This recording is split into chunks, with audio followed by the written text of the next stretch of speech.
Within Alexa Kingdom's Wisdom Palace, Albert researched peacefully before sudden bandit attacks terrified residents. Meanwhile, confused palace knights protected nobody properly, leaving frightened priests and scholars scrambling indoors. Soon, Elwyn mercenaries stormed crowded streets aggressively, raising enormous banners while anxious civilians watched, during relentless chaos. Merida defeated numerous enemies effortlessly before noticing Albert beside exhausted defenders. Curious about Albert's reputation, Merida approached closely and immediately admired his calm intelligence greatly. Pinned beneath Merida unexpectedly, Albert remained nervous while secretly anticipating their unusual dangerous encounter greatly. Reincarnated within Palak's kingdom, Albert preserved previous memories and gained extraordinary knowledge through relentless studying. Blessed with remarkable intelligence, Albert earned royal recognition while officials praised his incredible future potential extensively. Unfortunately, jealous nobles accused Priest Albert falsely, claiming he betrayed Prince Orgus through serious misconduct. Consequently, palace authorities demoted Albert immediately, forcing missionary duties across dangerous distant frontier territories afterward. Hearing punishment calmly, Albert accepted humiliation while his peaceful life suddenly collapsed completely. Furious church elders scolded Albert, questioning why an educated priest committed reckless mistakes recently. Elsewhere, Prince Orgus mocked Albert arrogantly, dismissing his wisdom despite terrible abilities himself. Kneeling respectfully, Albert apologized while realizing the prince exploited noble authority against citizens selfishly. Across Alexa Kingdom, corrupted nobles supported Orgus, enabling kidnappings and poisoned servants secretly. Sympathetic priests secretly supported Albert, offering gifts while denying direct temple involvement publicly. Smiling arrogantly, Prince Orgus questioned missing servants while Albert remembered protecting one previously. Disgraced publicly, Albert received punishment before guards escorted him toward dangerous frontier territories reluctantly. Unexpectedly, Merida approached Albert after hearing stories describing his brilliant strategic intelligence everywhere. Observing Merida carefully, Albert realized her overwhelming abilities surpassed every talented warrior previously encountered. Analyzing Merida carefully, Albert noticed terrible domestic abilities while recognizing opportunities benefiting himself greatly. Explaining calmly, Albert suggested Merida's staged kidnapping allowed peaceful escape without creating unnecessary future conflicts. Satisfied completely, Merida carried Albert away quickly before approaching kingdom soldiers discovered their escaping movements. Inside Elwyn's headquarters, Albert reunited safely with Alicia, while exhausted mercenaries returned from dangerous missions. Embarrassed slightly, Alicia thanked Albert sincerely because his earlier actions prevented Prince Orgus kidnapping her. Watching Alicia nervously, Albert realized Merida personally selected outfits, matching his unusual preferences perfectly. Teasing Albert playfully, Merida admitted enjoying beautiful women herself, while Alicia blushed from overwhelming embarrassment. Later, Merida challenged Albert confidently, noticing his surprising knowledge regarding women despite priestly responsibilities previously.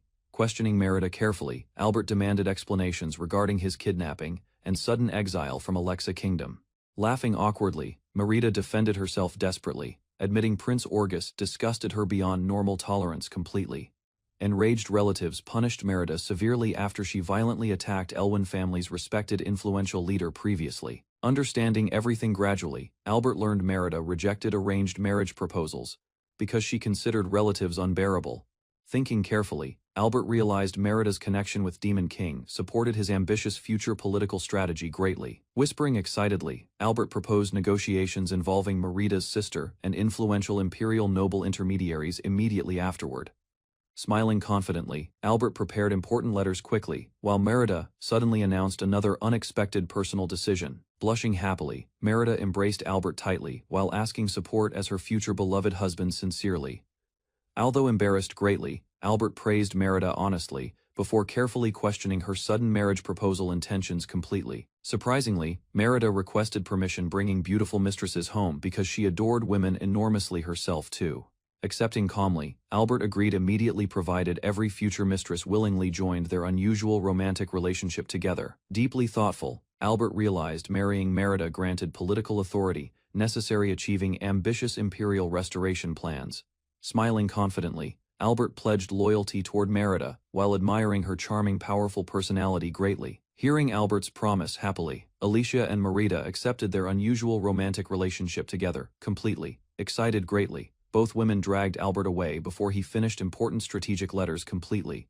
1 week later, Albert received negotiation responses from influential imperial political connections successfully. Facing Elwyn mercenaries seriously, Albert understood success depended upon controlling their overwhelming dangerous strength. Nearby mercenaries overheard rumors describing Albert satisfying Merida passionately throughout their previous exhausting night. Grinning proudly, Albert joked carelessly about Alicia, causing embarrassed reactions among shocked mercenary members. Laughing loudly, Elwyn mercenaries respected Albert because he handled their terrifying princess confidently. Although embarrassed slightly, Merida defended Albert immediately while nearby mercenaries continued teasing them playfully.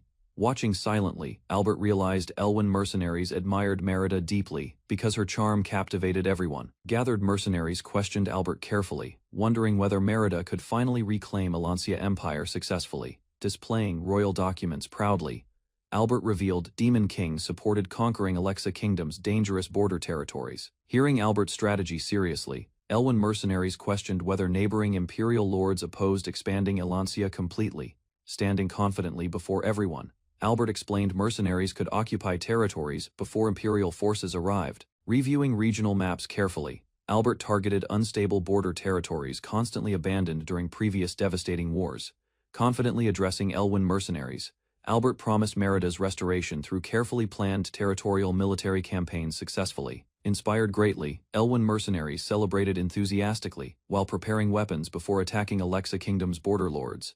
Riding beside Merida, Albert abandoned priesthood completely and embraced life-serving Elwyn mercenary forces. Arriving beside mercenaries, Merida announced Elwyn's control over Benia Lord's defended castle confidently. Swinging her enormous weapon violently, Merida destroyed the fortress gate while terrified soldiers watched helplessly. Panicked defenders celebrated briefly before mysterious projectiles crushed armored captains from unbelievable distances suddenly. Laughing excitedly, Merida demanded destruction while confused subordinates questioned her reckless violent decisions repeatedly. Days earlier, Albert explained siege principles carefully, while exhausted Merida listened inside their private camp. Before attacking Benia Castle, Albert ordered mercenaries protect civilians and avoid unnecessary destruction carefully. Hearing those restrictions, Merida complained because violent looting remained common during mercenary warfare campaigns. Calmly explaining consequences, Albert warned Merida failure would destroy their chances returning toward Alancia Empire. Using strange rewards creatively, Albert motivated Merida while threatening punishment against reckless nighttime behavior strictly. Accepting Albert's conditions reluctantly, Merida announced strict battlefield rules and controlled disobedient mercenaries. Personally, leading Elwyn mercenaries fearlessly, Merida captured Benia Castle while surrendering soldiers begged for mercy. Refusing retreat, remaining defenders attacked violently while Merida crushed armored warriors across castle corridors brutally. Inside the courtyard, Bazan challenged Merida proudly, believing demons could never defeat him alone. Surrounded by terrified soldiers, Bazan threatened Merida while demanding execution of invading Elwyn mercenaries publicly. Swinging enormous weapons repeatedly, Bazan attacked aggressively, yet Merida blocked everything calmly during combat. Charging forward aggressively, Merida instantly defeated Bazan, terrifying remaining defenders across Benia Castle's courtyard. After securing the fortress, Elwyn mercenaries captured prisoners while surrounding the frightened lord's residence. Entering beside armed soldiers, Merida informed Benia's lord his authority ended with Elwyn's invasion. Begging desperately for mercy, the terrified lord offered wealth before Merida punched him violently. Ignoring apologies, Merida prepared executing the surviving noble while mocking his cowardly behavior publicly. Laughing confidently, Benia's defeated lord believed neighboring territories would send military reinforcements immediately. Arriving calmly, Albert confirmed conquest while preparing Elwyn mercenaries for political negotiations ahead. Standing beside valuables proudly, Merida reported victory while Albert requested another public speech immediately. Addressing frightened citizens carefully, Merida blamed Benia's corrupt lord, while promising protection from exploitation. Following Albert's strategy strictly, confiscated wealth was distributed equally, while Benia joined Alancia Empire peacefully. Following Merida's speech proudly, Benia citizens celebrated Alancia Empire, while praising the Demon King enthusiastically. Smiling among grateful civilians, Albert realized peaceful negotiations strengthened imperial loyalty without wasting resources. Confiscated wealth and unpaid soldiers' wages were redistributed carefully, improving governance throughout conquered Benia territory. Watching Merida closely, Albert acknowledged her overwhelming charisma exceeded rumors surrounding Elwyn mercenaries previously. After organizing reconstruction efforts carefully, Albert prepared for Alancia's military arrival at Benia Castle. Arriving beside soldiers, Stefan warmly greeted Merida after returning from dangerous border operations successfully. Praising Albert proudly, Merida explained his strategies reclaimed territories without unnecessary civilian casualties successfully. Observing Albert carefully, Stefan recognized extraordinary abilities beneath his humble appearance and friendly behavior. Touring Benia peacefully, Merida proudly showed recovering citizens and reforms throughout liberated imperial territories. Impressed greatly by Albert's achievements, Stefan invited him joining Alancia's administration as strategist. Standing protectively beside Albert, Merida rejected Stefan's teasing while calling herself his devoted wife. Trusting Albert completely, Merida allowed Stefan assigning dangerous negotiations involving Elwyn leadership matters personally. Shocked immediately, Albert learned Lord Preston controlled Elwyn territory and remained Merida's influential uncle. Explaining seriously, Merida revealed recovering Ashray territory remained necessary before restoring her noble position. Although worried greatly, Albert listened carefully, while Merida described Preston's terrifying mercenary reputation throughout Elwyn. Confidently encouraging Merida, Stefan trusted Albert despite Lord Preston's terrifying political influence everywhere. Dreaming happily, Albert imagined peaceful territory management beside Merida, surrounded by loyal beautiful women. Accepting responsibility seriously, Albert agreed becoming Merida's envoy and persuading Lord Preston personally. Meanwhile, inside Alexa Kingdom, Prince Orgus angrily discovered Albert's growing influence beyond expectations recently. Furious nobles panicked after Albert's accusations threatened exposing illegal dealings toward Alexa Kingdom's ruler. Inside Alexa Kingdom, Prince Orgus discovered Albert's accusations threatened exposing corruption toward Prince Goran. Panicking desperately, corrupt nobles planned escaping before Alexa Kingdom's ruler uncovered their criminal evidence completely. Furious beyond control, Orgus revealed Alancia Empire seized territories through Albert's strategic political manipulations. Before escaping, terrified nobles were captured by soldiers under Prince Orgus' direct authority immediately. Blaming Albert entirely, Orgus ordered massive searches while preparing ruthless revenge against the former priest.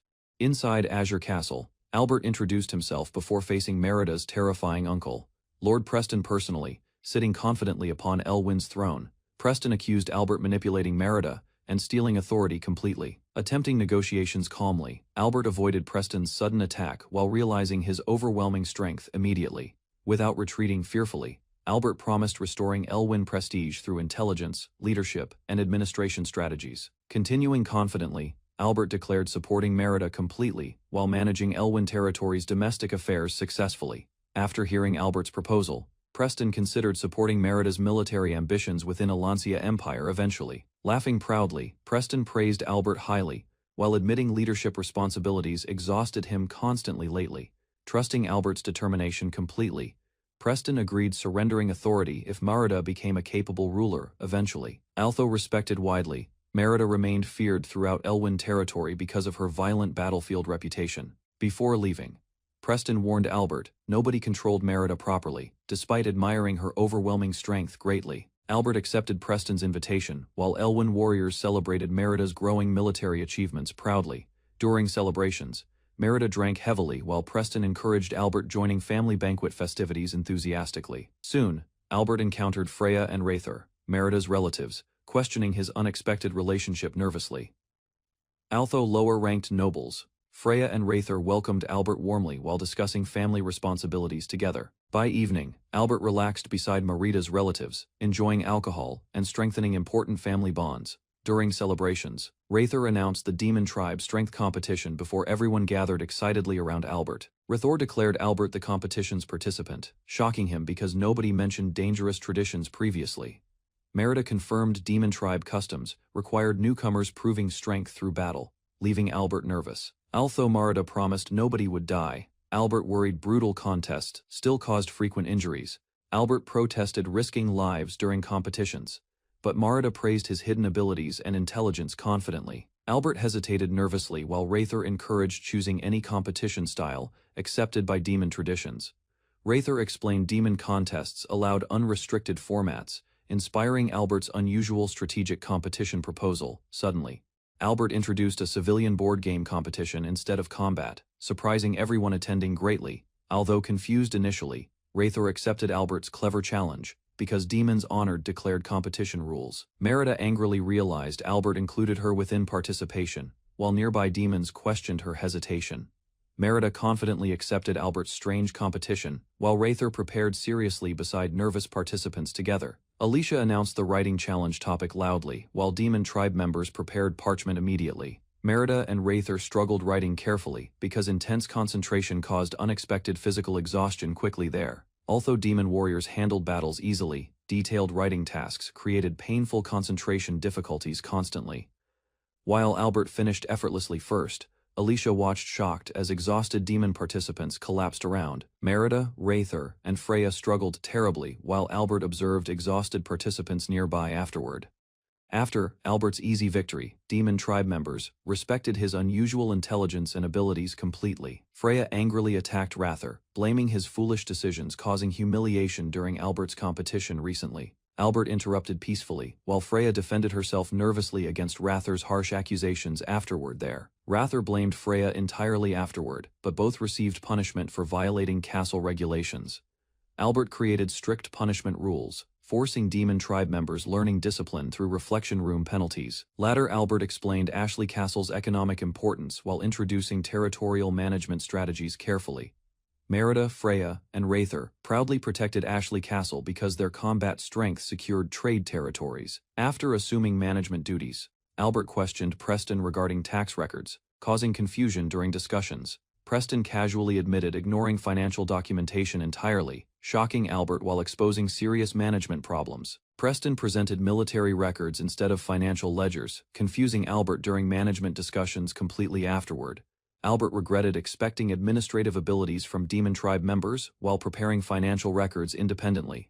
Questioning treasury conditions, Albert heard Preston explain wars and spending reduced available wealth significantly. Albert immediately visited Ashley Castle's treasury, demanding guards open secured storage rooms carefully afterward. Inside treasury rooms, Albert discovered empty shelves, realizing demon management remained disastrously irresponsible completely.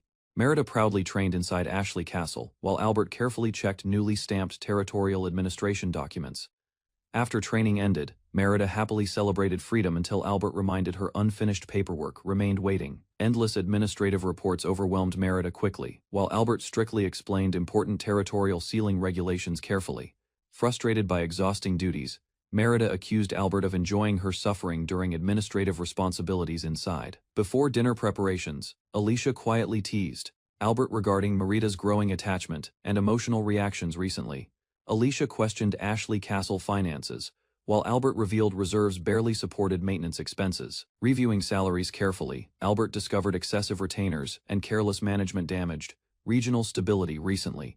Empty treasury rooms forced Albert reducing spending, while reorganizing Ashley Castle's domestic affairs carefully. Exhausted from calculations, Albert encouraged Alicia strengthening valuable intelligence networks across nearby territories continuously. Later, hidden food reserves inside Ashley Castle relieved Albert's concerns regarding future shortages. Inside Ashley Castle, Albert discovered Melvis possessed exceptional administrative talent, despite serving as warehouse keeper seeking assistance. Albert questioned Melvis carefully regarding priorities, strengthening the struggling Elwyn territory successfully. Melvis recommended improving ledgers and maintaining prosperous lands to ensure long-term regional stability carefully. Impressed by Melvis's intelligence, Albert invited him becoming official strategist for the Elwyn family immediately. To secure loyalty, Albert granted authority, increased salary, and control over internal administration completely. Melvis accepted Albert's proposal, seriously understanding reforms demanded difficult sacrifices and exhausting responsibilities ahead. After organizing merchant contacts, Albert prepared unusual warehouse transportation competition for the Demon Tribe. Merida, Preston, and Wraithor confidently joined exercises, believing victory guaranteed prestigious vanguard battle positions. Under Albert's instructions, participants transported colored cargo boxes throughout enormous warehouse training grounds, carefully disguising labor as training. Albert reorganized warehouse inventory while motivating Demon Tribe workers efficiently. Merida's squad gained early advantages, while Wraither and Preston struggled carrying massive warehouse cargo. Following heated victory arguments, Alicia prepared meals while workers emptied enormous warehouse shelves. Meanwhile, Albert instructed Melvis carefully, planning merchant negotiations after transportation training exercises concluded. Workers separated spoiled supplies efficiently, selling damaged food cheaply while strengthening merchant relationships afterward. Fran admired Albert's practical management methods, supporting commercial expansion throughout Ashley Castle's growing territory. Albert struggled managing schedules alone, while Melvis organized accounts and monitored growing warehouse expenses carefully. Alicia remained hardworking and dependable, although her inability reading documents prevented secretary responsibilities completely. Later, Albert visited merchant leader Renville, hoping solving regional trading problems through negotiations successfully. Renville explained inconsistent measurements caused merchant disputes, forcing businesses throughout Ashley territory suffering financially. Marida proudly introduced standardized measuring equipment, helping merchants trade fairly across Elwyn territory. Albert introduced strict trading regulations, while Renville admired his thoughtful economic management strategies greatly. Renville immediately supported standardized measurements, believing those policies would finally resolve merchant disputes permanently. During celebrations, Irene served drinks gracefully, while Albert awkwardly reacted beside Renville nervously. Albert learned Irene possessed exceptional domestic abilities, surpassing her father's impressive administrative talents considerably. Renville recommended Irene joining Elwyn's staff, believing her talents would greatly assist Albert. Renville suggested Irene assisting Albert permanently, believing her abilities perfectly matched administrative responsibilities. Irene gladly accepted employment, hoping supporting Albert and Merida would benefit their family greatly. Albert welcomed Irene warmly, while Merida secretly worried about gaining another romantic rival. During evening preparations, Merida nervously questioned her feelings. While Albert accepted Irene's assistance professionally, Irene confidently delivered requested documents, impressing Albert while Merida teased his growing admiration. Albert inspected measurement instruments carefully before leaving administrative duties temporarily for evening training. Castle merchants already followed standardized measurements peacefully, preventing confusion, rebellion, and territorial disputes. Meanwhile, Albert realized corrupt village chiefs manipulated taxation systems, strengthening armies and uprisings. Border skirmishes increased frequently between neighboring territories, causing Albert concerns regarding upcoming warfare. After reviewing reports silently, Albert planned stabilizing internal affairs before conflicts eventually emerged. Smiling confidently afterward, Albert prepared implementing effective rewards alongside punishments throughout territories successfully. Albert visited Northern Territory chiefs, discussing certified measurements and revised taxation systems carefully. Although concerned initially, Elwyn representatives admitted previous collection methods prevented famine during wartime periods. Meanwhile, Albert announced new retainer positions, prioritizing educated human workers, managing administrative responsibilities efficiently. Despite praising Albert publicly, the territory chief secretly planned deceiving inexperienced leadership for gain. Smiling maliciously, the chief believed manipulating Albert's trust would remain extremely easy permanently. Albert warned Preston about suspicious problems, while secretly preparing evidence exposing corrupted taxation practices. Suddenly, Merida's furious father confronted Preston aggressively, accusing him of deception against Elwyn leadership. Frightened immediately, Preston listened silently, while Merida's father demanded emergency taxes from vulnerable villages. Cornered completely, Preston promised cooperation after Merida's father threatened brutal punishment for dishonesty repeatedly.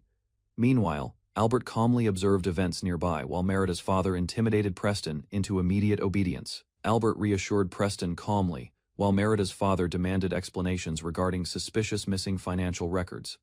Furious immediately, Merida's father condemned Preston harshly, reminding everyone demons despised corruption and dishonesty. Meanwhile, Albert manipulated Preston carefully, encouraging cooperation before Merida's father discovered missing village ledgers completely. Nervously trembling, Preston admitted confusion while Albert requested immediate financial updates concerning village administration matters. Enraged completely, Merida's father pressured Preston aggressively until frightened officials promised delivering missing documents immediately. 1 week later, Albert received village ledgers successfully while frightened officials begged mercy repeatedly. Smiling confidently, Albert explained villagers surrendered records voluntarily after Preston intimidated suspicious territory leaders.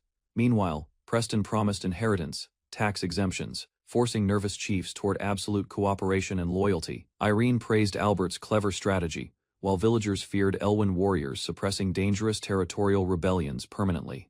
Careful investigations later revealed hidden earnings greatly exceeded previous reports, submitted by corrupt village leaders. Elwyn finances recovered after villagers repaid taxes properly, while Melvis organized important ledgers completely. Combined populations increased steadily while uncultivated lands promised massive future development throughout Elwyn territories. Meanwhile, harvest season approached rapidly, allowing mobilized soldiers preparation for possible future conflicts. Later, Albert paused duties briefly, after Alicia informed him Merida requested another important meeting. Suddenly, urgent imperial reports arrived unexpectedly, forcing Albert toward immediate territorial decisions afterward. Albert received reports describing Lord Stefan's territory invasion before harvest season officially finished completely. Weeks earlier, Alexa Kingdom officials celebrated proudly after mobilizing armies toward contested border territories. Prime Minister John informed commanders confidently while exhausted. Nobles struggled supporting prolonged military campaigns continuously. Ambitious leaders planned reclaiming territories, believing weakened imperial forces could no longer resist effectively. Jean requested military command authority afterward, hoping victories would satisfy Alexa Kingdom rulers permanently. Furious commanders questioned Jean immediately after learning harvest season prevented direct battlefield participation completely. Reluctantly obeying orders, Jean departed toward Tiana, while commanders demanded immediate territorial invasions elsewhere, simultaneously. Alone afterward, furious commanders cursed incompetent officers repeatedly, while preparing strategies for reclaiming occupied territories. Meanwhile, Albert reviewed suspicious reports carefully, anticipating future victories across reclaimed imperial border territories soon. Desperate eventually, furious commanders blamed Albert entirely before swearing deadly revenge against both brothers permanently. Albert anticipated victorious armies returning soon, while Merida enthusiastically prepared equipment for approaching dangerous battles. Unfortunately, Albert realized sudden warfare during harvest season completely destroyed previous strategic military expectations immediately. Stefan commanded 3,000 soldiers bravely, while Alexa Kingdom forces exceeded 5,000 experienced warriors. Albert feared losing territory permanently because harvest shortages weakened defensive preparations across Elwyn border regions. Meanwhile, Orgis confidently manipulated battlefield circumstances. Again, while Albert struggled understanding unexpected enemy movements completely, Merida, Preston, and Rather proudly assembled squads before Elwyn's approaching battlefield campaign tomorrow. Albert assigned cavalry wagons carefully, avoiding unnecessary peasant soldiers during dangerous military operations. Melvis worried greatly about numerical disadvantages, but Albert secretly prepared practical countermeasures beforehand. Before departing, Albert entrusted castle administration responsibilities entirely to Assistant Melvis during warfare. Excited for combat, Merida sharpened her sword eagerly while anticipating battlefield victories soon. Merida launched Elwyn's demon army forward confidently as Albert's decisive battle officially began. Alexa Kingdom soldiers panicked outside fortress walls, carelessly provoking dangerous human forces approaching. Albert calmly observed everyone's tension, quietly welcoming another ally into his growing strategic family. Lord Stefan questioned Albert's confidence, doubting survival chances while enemy armies continuously advanced forward.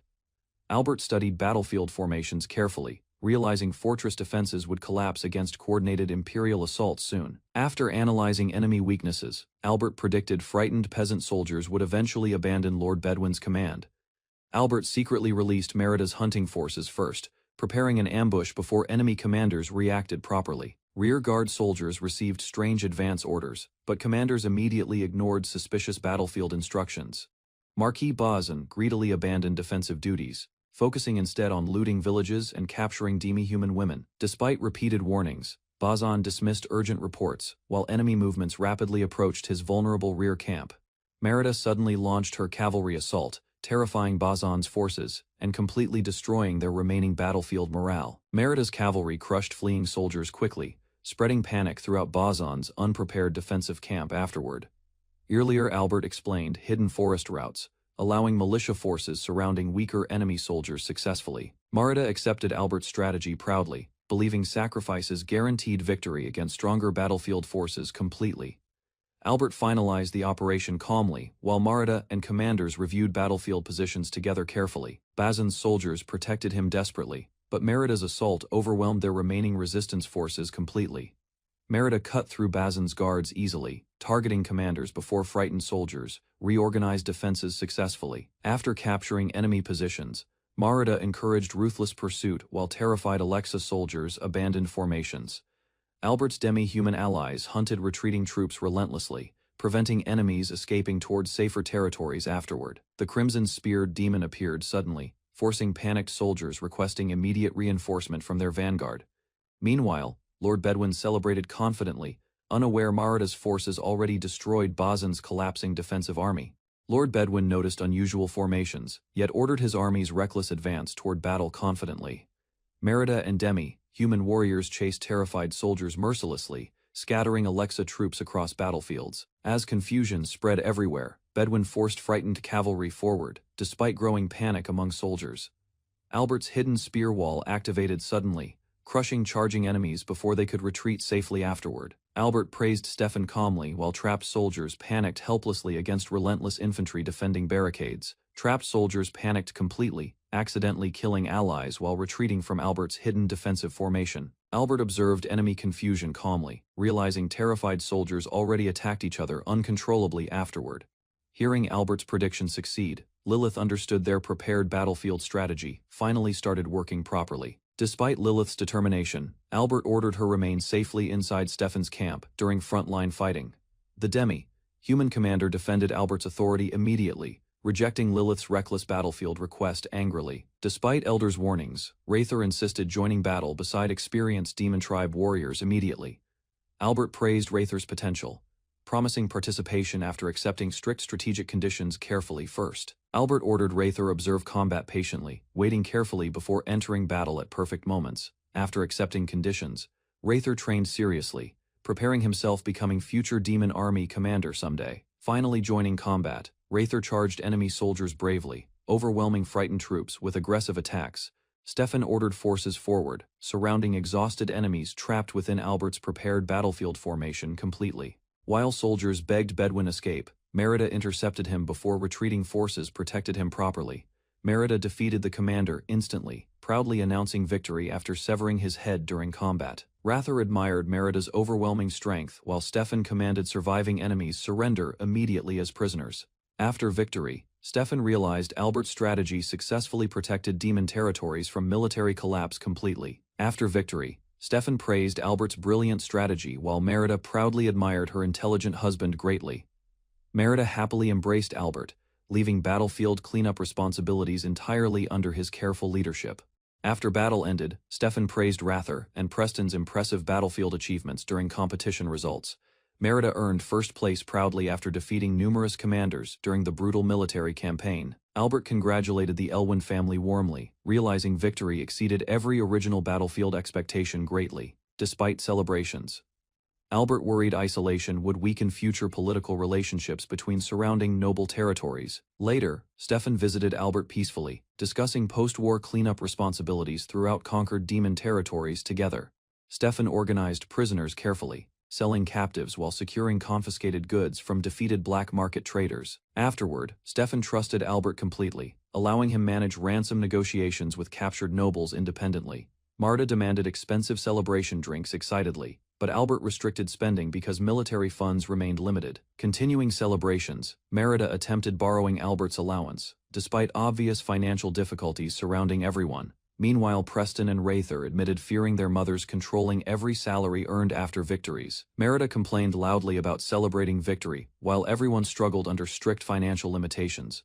Fortunately, Stefan delivered wine supplies, allowing excited demon soldiers begin victory celebrations together happily. Albert reminded everyone about responsibility carefully, though demon celebrations continued enthusiastically throughout the night.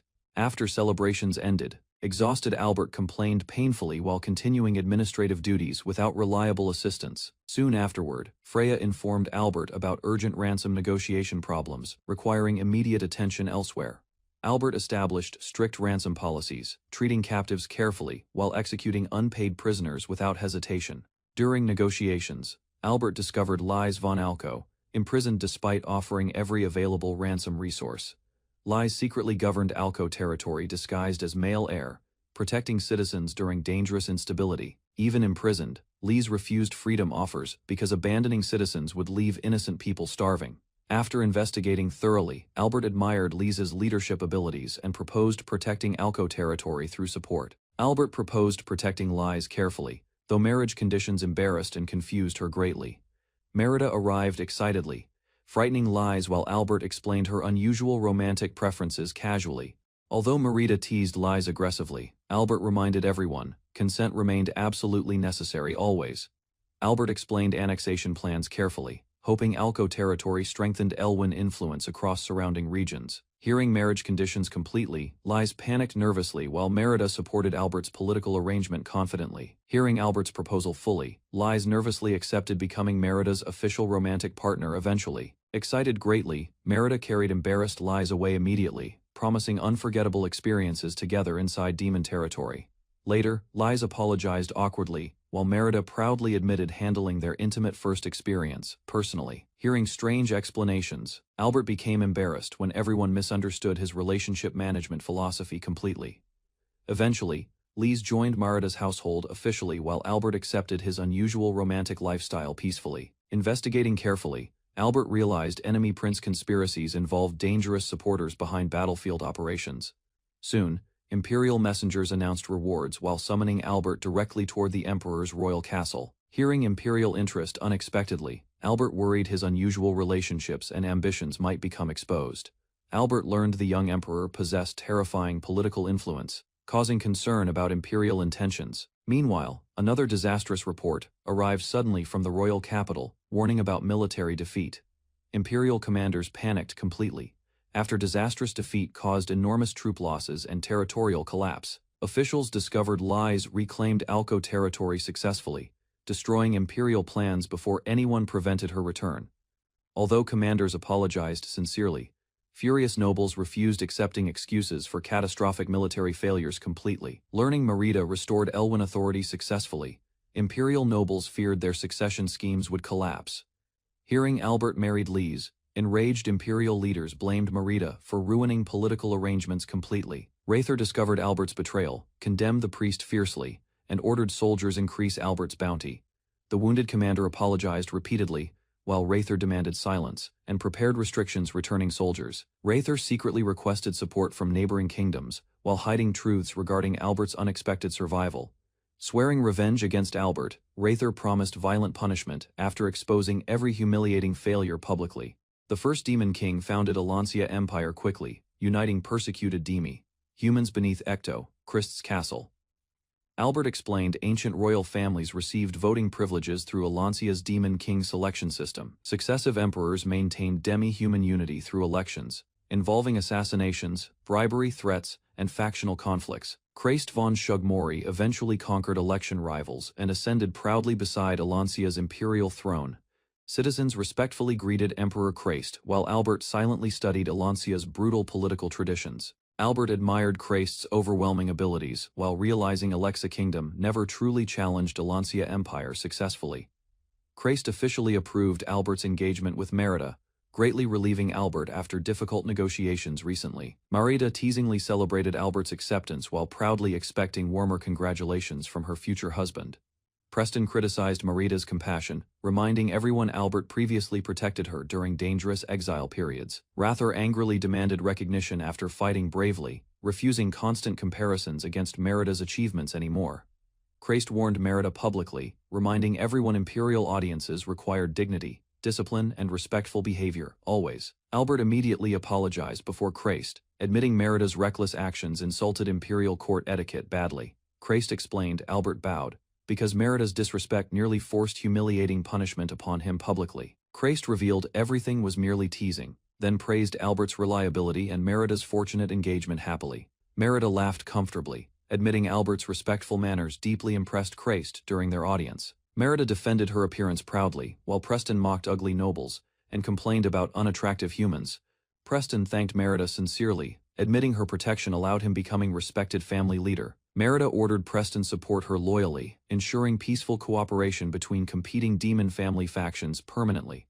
Rather accepted Merida's reward proudly, promising stronger achievements during future battles across Alancia. Preston praised Albert patiently, believing only reliable men could successfully manage Merida's unpredictable personality. Christ praised Albert's battlefield tactics warmly, acknowledging his intelligence and impressive victories across border territories recently. Albert accepted Christ's compliments politely, believing their relationship remained trustworthy, despite hearing suspicious rumors earlier. Christ questioned Albert about women surrounding Merida, suspecting hidden relationships inside Alco family affairs recently. Albert denied disloyalty nervously, but Christ threatened punishment after exposing Albert's connections with several women. Merida defended Albert fiercely, declaring those women belonged to her while Albert panicked beside her publicly. Christ threatened Albert angrily after hearing rumors about Merida, protecting him against imperial punishment recently. Merida defended Albert fearlessly, while Albert desperately searched for arguments, preventing Christ from executing him immediately. Albert promised future conquests and military strength, convincing Christ his survival still benefited Elwyn family ambitions. Albert challenged Christ respectfully, reminding him marital relationships remained private, despite imperial authority over territories. Christ finally accepted Albert's explanation calmly, admitting husbands deserved freedom regarding personal relationships and marriages. Christ tested Merida's loyalty jokingly, offering Albert payment while observing both reactions carefully. Merida protected Albert possessively, while Albert admitted serving Merida exhausted him beyond imperial duties. Elwyn vassals warned Christ promoting Albert directly could create jealousy among noble supporters. Albert advised Christ against favoritism respectfully, promising service benefiting Merida and Elwyn family interests. Merida praised Albert's wisdom proudly, believing her influence allowed his talents shining successfully. Christ acknowledged Albert's abilities sincerely, appointing him Merida's strategist within the expanding empire. Albert pledged loyalty toward Christ and Merida, while Christ warned about troublesome women carefully. Christ ordered Albert protecting Merida's interests, rewarding obedience during the imperial celebration banquet successfully. 2 weeks later, Albert returned to Ashley Castle, reviewing reports describing peaceful territorial conditions. Albert discovered Slat territory remained unstable because desperate farmers abandoned villages, creating roaming bandits. Albert studied post-war problems carefully, planning recruitment campaigns, rebuilding territories, and strengthening Elwyn forces. Merida gathered soldiers excitedly, but Albert announced competition rules involving capturing enemies alive during training. Albert explained injured captives reduced victory points, while Preston supported harsh battlefield exercises greatly. Rather volunteered eagerly for frontline duty, promising captures, while Albert warned against careless violence. Albert assigned younger vassals supporting roles, leaving Rather frustrated because she preferred direct combat. Albert explained captured enemies would rebuild territories through labor projects, while Merida questioned his methods. Merida led Elwyn soldiers using wooden weapons, capturing surviving enemies alive for territorial development projects. Rather charged fearlessly across battlefields, helping Elwyn secure victories and obtain additional defeated workers. Albert worried excessive authority threatened his position, so he focused earning Demon Tribe trust carefully. Albert visited refugee camps, planning persuasion campaigns, encouraging displaced civilians, supporting Elwyn expansion efforts. Starving refugees gathered nervously, while Albert promised protection, shelter, and steady meals under Alancia authority.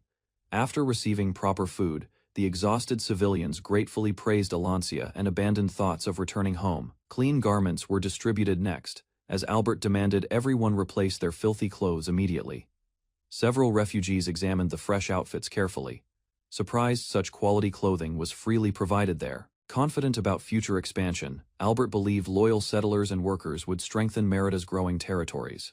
Albert warned the refugees they could never safely return to Alexa territory again. Although fearful about becoming Elancia servants, starving civilians slowly accepted Albert's protection and generous supplies. Remembering Alexa's cruelty, the refugees listened carefully while Albert described better opportunities under Elwyn leadership, promising farmland, temporary tax freedom, tools, and food. Albert encouraged refugees to support Elancia loyally. Doubt spread among several civilians, yet Albert confidently guaranteed contracts and swore responsibility for every promise. Several refugees accepted Albert's contract, abandoning Alexa and supporting the growing Elwyn territory together. Cheering civilians gathered proudly while Albert assigned newcomers building villages beside Elancia settlements productively. Satisfied with recruitment success, Albert planned agricultural expansion carefully, believing refugees could stabilize territories. Refugee hunts captured defeated soldiers while Albert reviewed reports praising Merida and Preston's battlefield results. Studying casualty numbers carefully, Albert considered giving Rather command during the Empire's next campaign. Albert reviewed refugee census reports carefully, organizing labor groups, constructing villages and waterways efficiently. Confident about future profits, Albert believed settlements would become valuable economic centers for Elancia, eventually. Meanwhile, Zazan struggled managing Prince Orgus's reorganization plans while overseeing political affairs inside the capital. Priest Lord Bleach Oxner arrived beside Zazan, representing Utel's church during discussions with imperial officials. Oxner praised Prince Orgus calmly, declaring his appearance carried strong blessings from God Utel alone. Zazan learned Bleach secretly supported Prince Orgus while monitoring dangerous mountain tribes near Elancia borders. Bleach requested permission, mobilizing mountain believers, claiming holy war required stronger religious military forces. Suspicious, Zazan questioned Bleach's influence carefully, believing reckless religious politics threatened national stability greatly. Smiling confidently, Bleach promised 1,500 armed followers supporting campaigns against Albert's growing faction successfully. Studying regional maps carefully, Zazan considered exploiting Stefan's territory before Albert reclaimed surrounding regions, Lord Bleach admitted. Supporting Prince Orgus required costly exchanges and valuable political favors secretly. Accepting Bleach's offerings gracefully, Zazan redirected Alexa's supplies toward supporting mountain tribes directly. Latter, Zazan assigned Brolish managing Tiana's reorganization while handling sensitive political affairs carefully. Meanwhile, Lord Bleach promised expanding mountain followers supporting future wars while maintaining religious influence nationwide. During their meeting, Zazan reassured his worried father regarding political duties and administrative responsibilities successfully. Goran informed Zazan about devastating battlefield losses caused by enemies recruiting defeated soldiers. Angrily rejecting Goran's warnings, Zazan insisted their kingdom's army remained powerful during territorial conflicts. Latter, Zazan confidently reassured his father, claiming enemy misinformation manipulated Goran into spreading rumors. Continuing afterward, Zazan explained, exhausted soldiers returned recovering inside Tiana, while enemies panicked civilians. Suspiciously questioning Zazan's confidence, his father reminded him previous promises guaranteed effortless military victory. Zazan confidently promised subordinates everything remained controlled, despite worsening military rumors spreading throughout territories. Afterward, Goran secretly prohibited visitors approaching their bedridden father, while suspecting Elancian battlefield victories. Hearing Albert's reports, Goran realized numerous nobles across territories mysteriously disappeared during conflicts. Concerned nobles increasingly abandoned alliances, forcing Goran reconsidering political stability surrounding Prince Orgus carefully. Another message from Albert arrived, warning Goran against allowing Hero's sword followers. Reports revealed Hero's sword followers manipulated believers while corrupt nobles supported dangerous expansion secretly. Hearing accusations, Goran ordered allies severing connections with suspicious Hero's sword supporters permanently immediately. Meanwhile, Goran instructed loyal subordinates gathering intelligence while maintaining cooperative relations alongside Albert carefully. Although respecting Albert's abilities, Goran feared talented citizens abandoning Alexa weakened national stability severely. Inside Ashley Castle, Merida ignored responsibilities completely, preferring entertainment instead of exhausting administrative duties, avoiding responsibilities. Merida ignored duties lazily, despite companions encouraging cooperation during important meetings. Suddenly, Albert warned Merida harsh punishment awaited whenever careless behavior created troublesome situations repeatedly. Later, Alicia questioned Albert carefully regarding trading operations and management responsibilities involving business profits. During discussions, Albert explained commercial earnings funded intelligence agencies without affecting household finances directly. Reviewing financial ledgers, Irina realized hidden investments secretly supported expanding intelligence operations throughout territories. Albert assigned Irina ordinary intelligence duties, while personally handling Prince Goran's dangerous supporters and operations.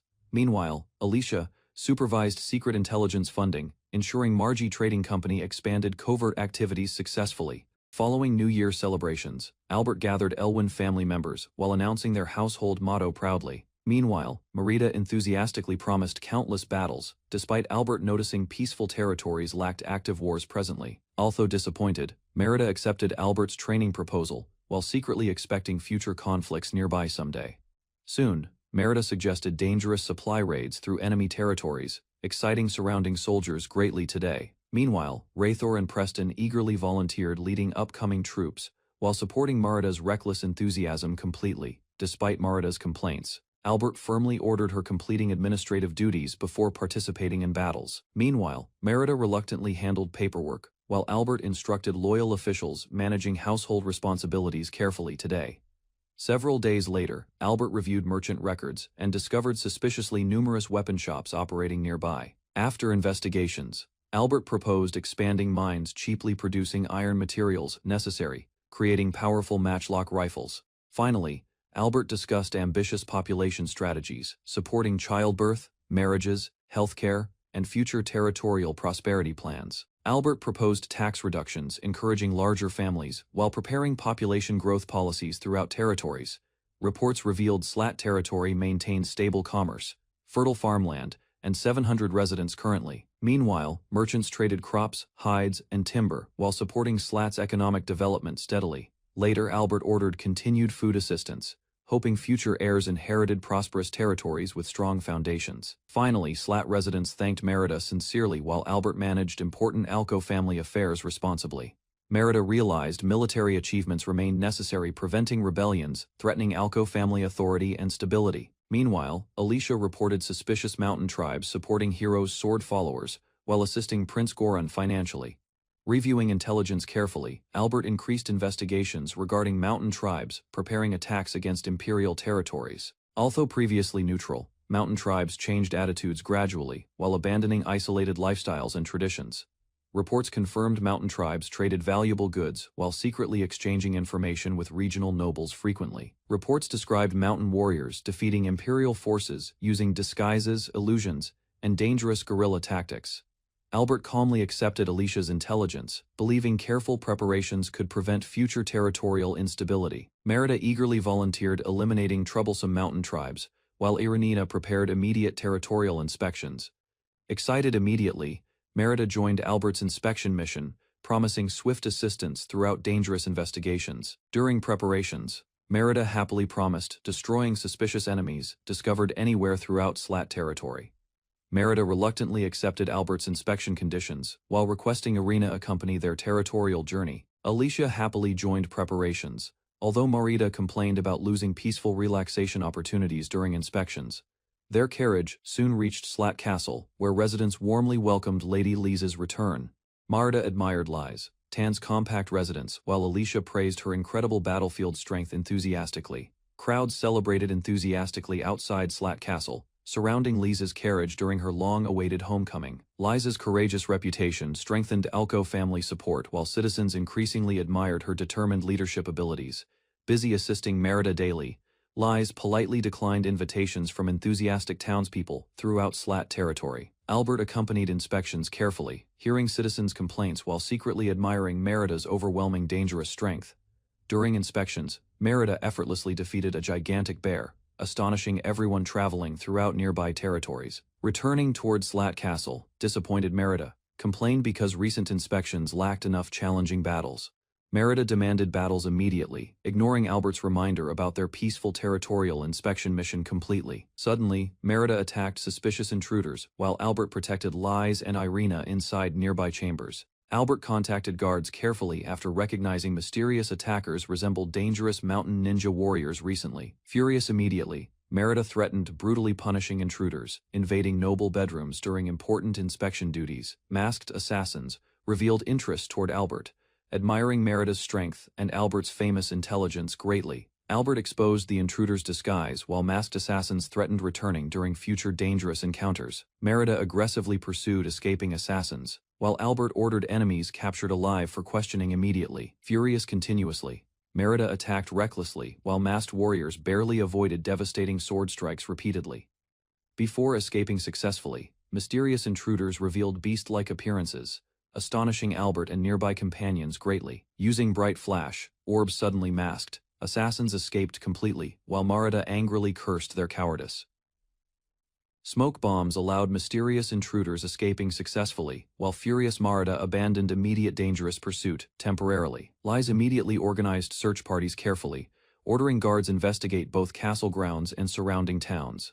Angry continuously, Merida demanded remaining nearby until authorities identified shameless intruders spying upon her bedroom. Albert requested additional accommodations because he suspected dangerous intruders remained secretly somewhere inside Slat Castle. 3 days later, Alicia finally revealed intruders belonged to Go Shoot mountain tribes led by Warid. Smoke bombs allowed mysterious intruders escaping successfully, while furious Merida abandoned immediate dangerous pursuit temporarily. Liz immediately organized search parties carefully, ordering guards investigate both castle grounds and surrounding towns. Angry continuously, Merida demanded remaining nearby until authorities identified shameless intruders spying upon her bedroom. Albert requested additional accommodations because he suspected dangerous intruders remained secretly somewhere inside Slat Castle. 3 days later, Alicia finally revealed intruders belonged to Go Shoot mountain tribes led by Warid. Hearing the envoy's arrival, Albert confidently arranged discussions before entering the secluded Go Sweet settlement. Meanwhile, Merida accompanied Albert and Liz through mountainous territory after Warid successfully handled official preparations. Crossing eastern mountains, Merida carried Albert carefully while nearby villagers guided their difficult journey onward. Embarrassed expressions appeared after Merida teased Albert continuously, while traveling deeper through snowy mountain paths. Ahead of them, Albert warned Merida and lies calmly before reaching the tribe's settlement entrance. Inside Ghostweet Village, Werid welcomed Albert's group warmly while introducing himself as respected tribal leader. Later, Merida observed beautiful mountain maidens carefully, remaining possessive toward Albert throughout their unfamiliar visit.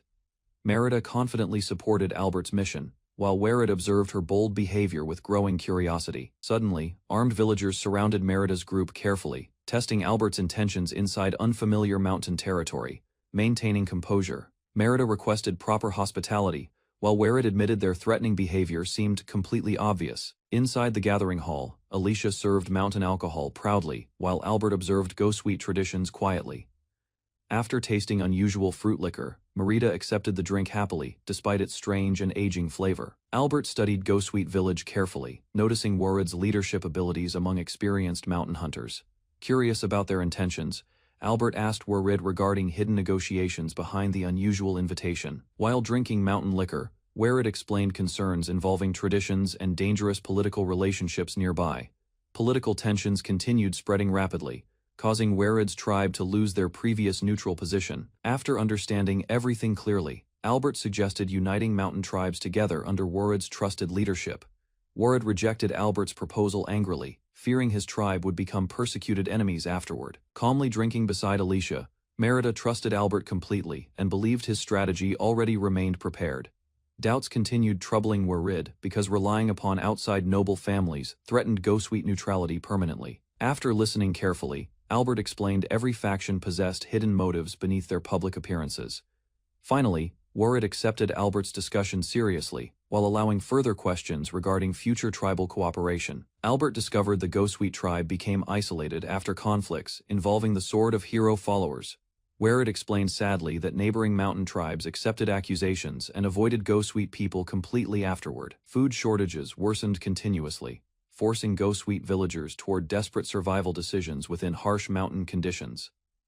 After noticing widespread starvation, Merida suggested relocating temporarily towards flat territory for necessary provisions. Hearing Alicia's proposal carefully, Werid accepted cooperation and requested Albert's strategy for protecting Ghostweet Village.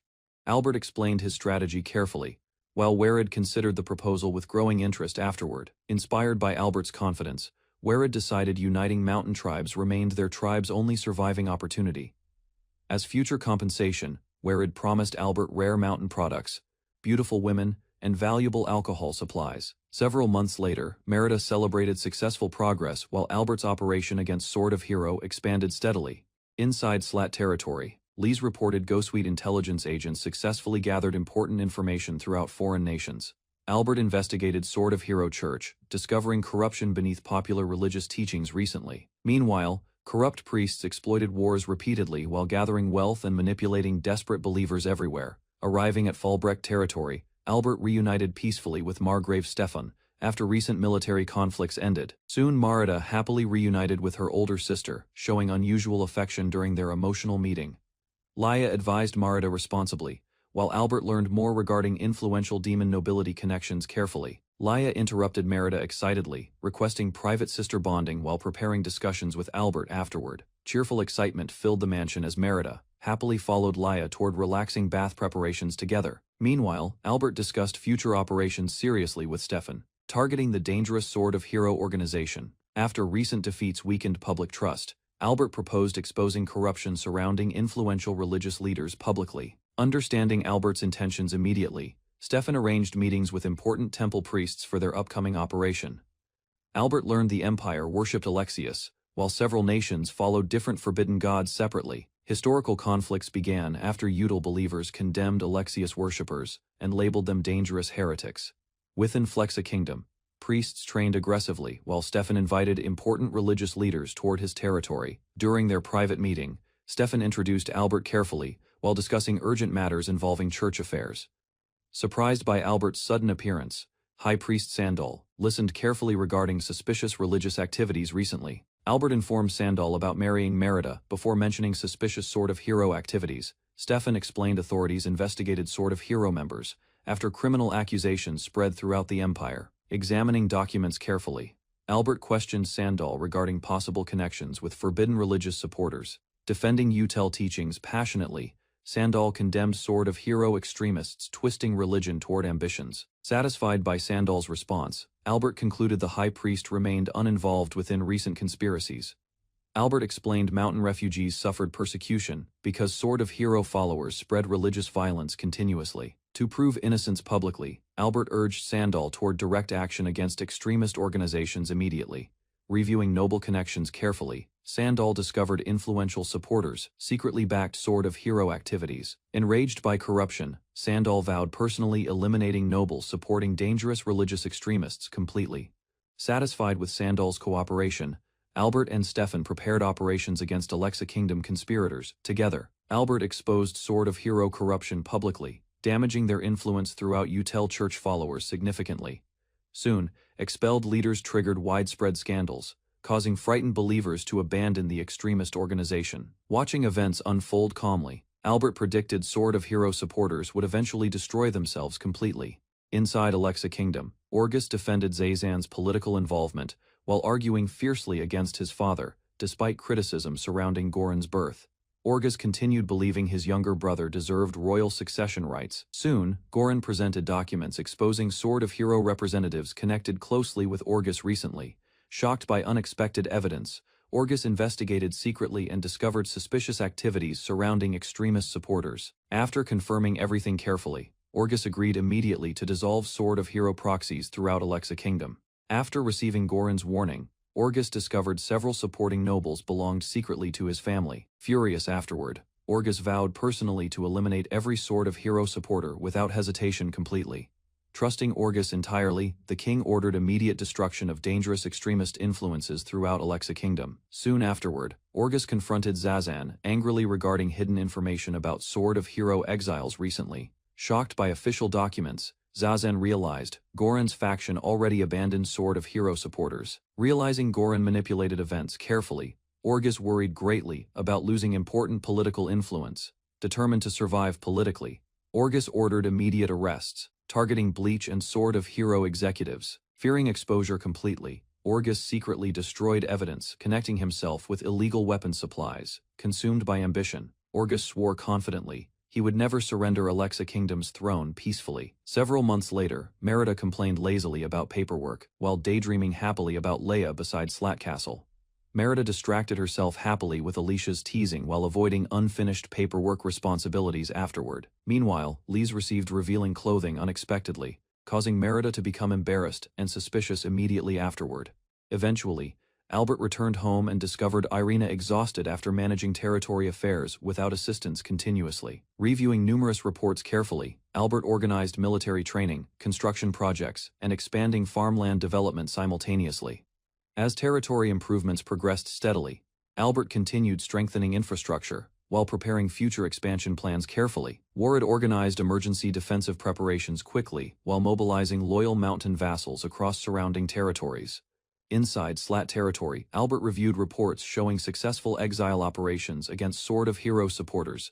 Meanwhile, corrupt officials connected with extremist groups disappeared rapidly after Sandal expelled influential supporters publicly. Throughout the kingdom, Sword of Hero influence weakened dramatically following continuous political scandals and investigations. Satisfied with recent progress, Albert instructed Warid carefully to spread damaging information regarding exposed hero associates. After Warid disappeared suddenly, Albert trusted mountain intelligence agents while Irina remained suspicious. Later that evening, Merida approached Albert affectionately while wearing revealing clothes inside Slat Castle. Embarrassed, Merida reacted shyly after Albert praised her appearance and unusual outfit enthusiastically. Wanting additional rewards afterward, Merida prepared dinner personally while proudly serving Albert inside their residence. During their private meal, Merida fed Albert lovingly while becoming flustered by his teasing behavior. During Diamond Month, Warid proudly delivered progress reports regarding newly constructed warehouse defenses to Albert. After reviewing plans carefully, Albert approved reinforced warehouses designed against catapult attacks and dangerous raids. Soon, Albert inspected completed food warehouses while preparing emergency supplies for future sieges carefully. Continuing preparations, Albert instructed workers carefully to prevent rodents damaging important stored provisions completely. Later that day, Werid reported Sword of Hero scandals spreading rapidly throughout Alexa Kingdom territories. Werid reported Sword of Hero survivors escaped toward mountain territories after losing support inside Alexa Kingdom. Preparing future negotiations carefully, Albert accepted Werid's offer supporting operations throughout mountain settlements. To ensure Albert's safety, Werid arranged trustworthy escorts before entering dangerous mountain territories. Soon Werid introduced his daughter Luminous, assigning her personally as Albert's temporary bodyguard. Although appearing gentle outwardly, Luminous possessed remarkable abilities while Marada admired her beastfolk appearance enthusiastically. Feeling anxious, Merida requested additional protection while Albert prepared dangerous mountain negotiations carefully. Touched by Liza's loyalty, Merida hugged her tightly while expressing overwhelming affection and gratitude. Before departing again, Albert entrusted Irina and Melvis carefully with managing Slat territory responsibilities. Preparing for another mission, Albert traveled toward mountain territories while Merida requested joining desperately. Despite Merida's complaints, Alicia forced her toward paperwork, while Albert continued his dangerous journey. Inside tribe headquarters, Hakim Warihara described mountain people customs and neutral political stance. Smiling calmly, Albert revealed the Demon King's command, demanding destruction of opposing mountain tribes. During the tense meeting, Albert assigned the Elwyn family, leading the upcoming military operation. Shocked by Albert's statement, Hakim admitted several mountain people rejected supporting the hero's faction. Seeking peace instead of conflict, Albert requested negotiations before unnecessary war consumed mountain territory. Across mountain regions, Albert planned alliances carefully, while preparing rewards for cooperative tribal leaders. Opening the treasure case, Albert offered gold bars securing peace among divided mountain communities. Although suspicious toward Empire, Hakim admitted radical hero supporters threatened stability across mountain tribes. Suddenly, Merida demanded extermination of every mountain believer opposing the Empire's growing authority completely. Remaining calm, Albert separated extremists from moderates while proposing stronger mountain people relations. Accepting Albert's proposal, Hakim prepared mountain tribes for dangerous conflict approaching soon. Before leaving, Hakim requested reports regarding every tribe supporting the hero's faction carefully. Days later, Albert entered Warihara territory and introduced himself to mountain villagers politely. Welcoming Albert warmly, residents shared food, alcohol, and stories about Hakim's growing influence. While drinking together, Albert investigated tribal loyalties and discovered increasing hero movement support secretly. Originally, Mountain People Society consisted of beastmen hunters and settled human farming communities together. After hero worship spread rapidly, disputes emerged between settlers and traditional beastmen mountain tribes. Growing tensions remained hidden because leaders feared outsiders learning about internal mountain conflicts completely. Following investigations, Albert discovered moderates dominated most tribes, while extremists represented dangerous smaller factions.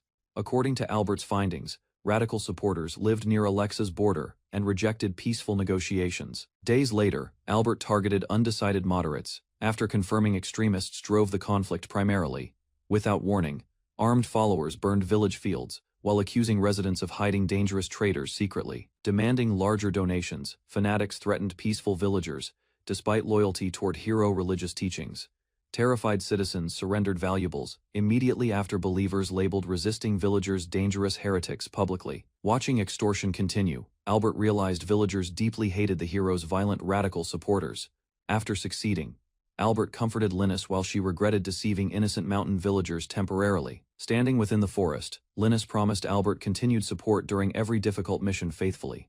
Later, Albert returned confiscated donations, earning gratitude from villagers suffering extremist oppression recently. Meanwhile, radical followers prepared another attack against southern mountain settlements under hero organization leadership. Inside headquarters, priests realized repeated village attacks destroyed their supporters and reputation gradually.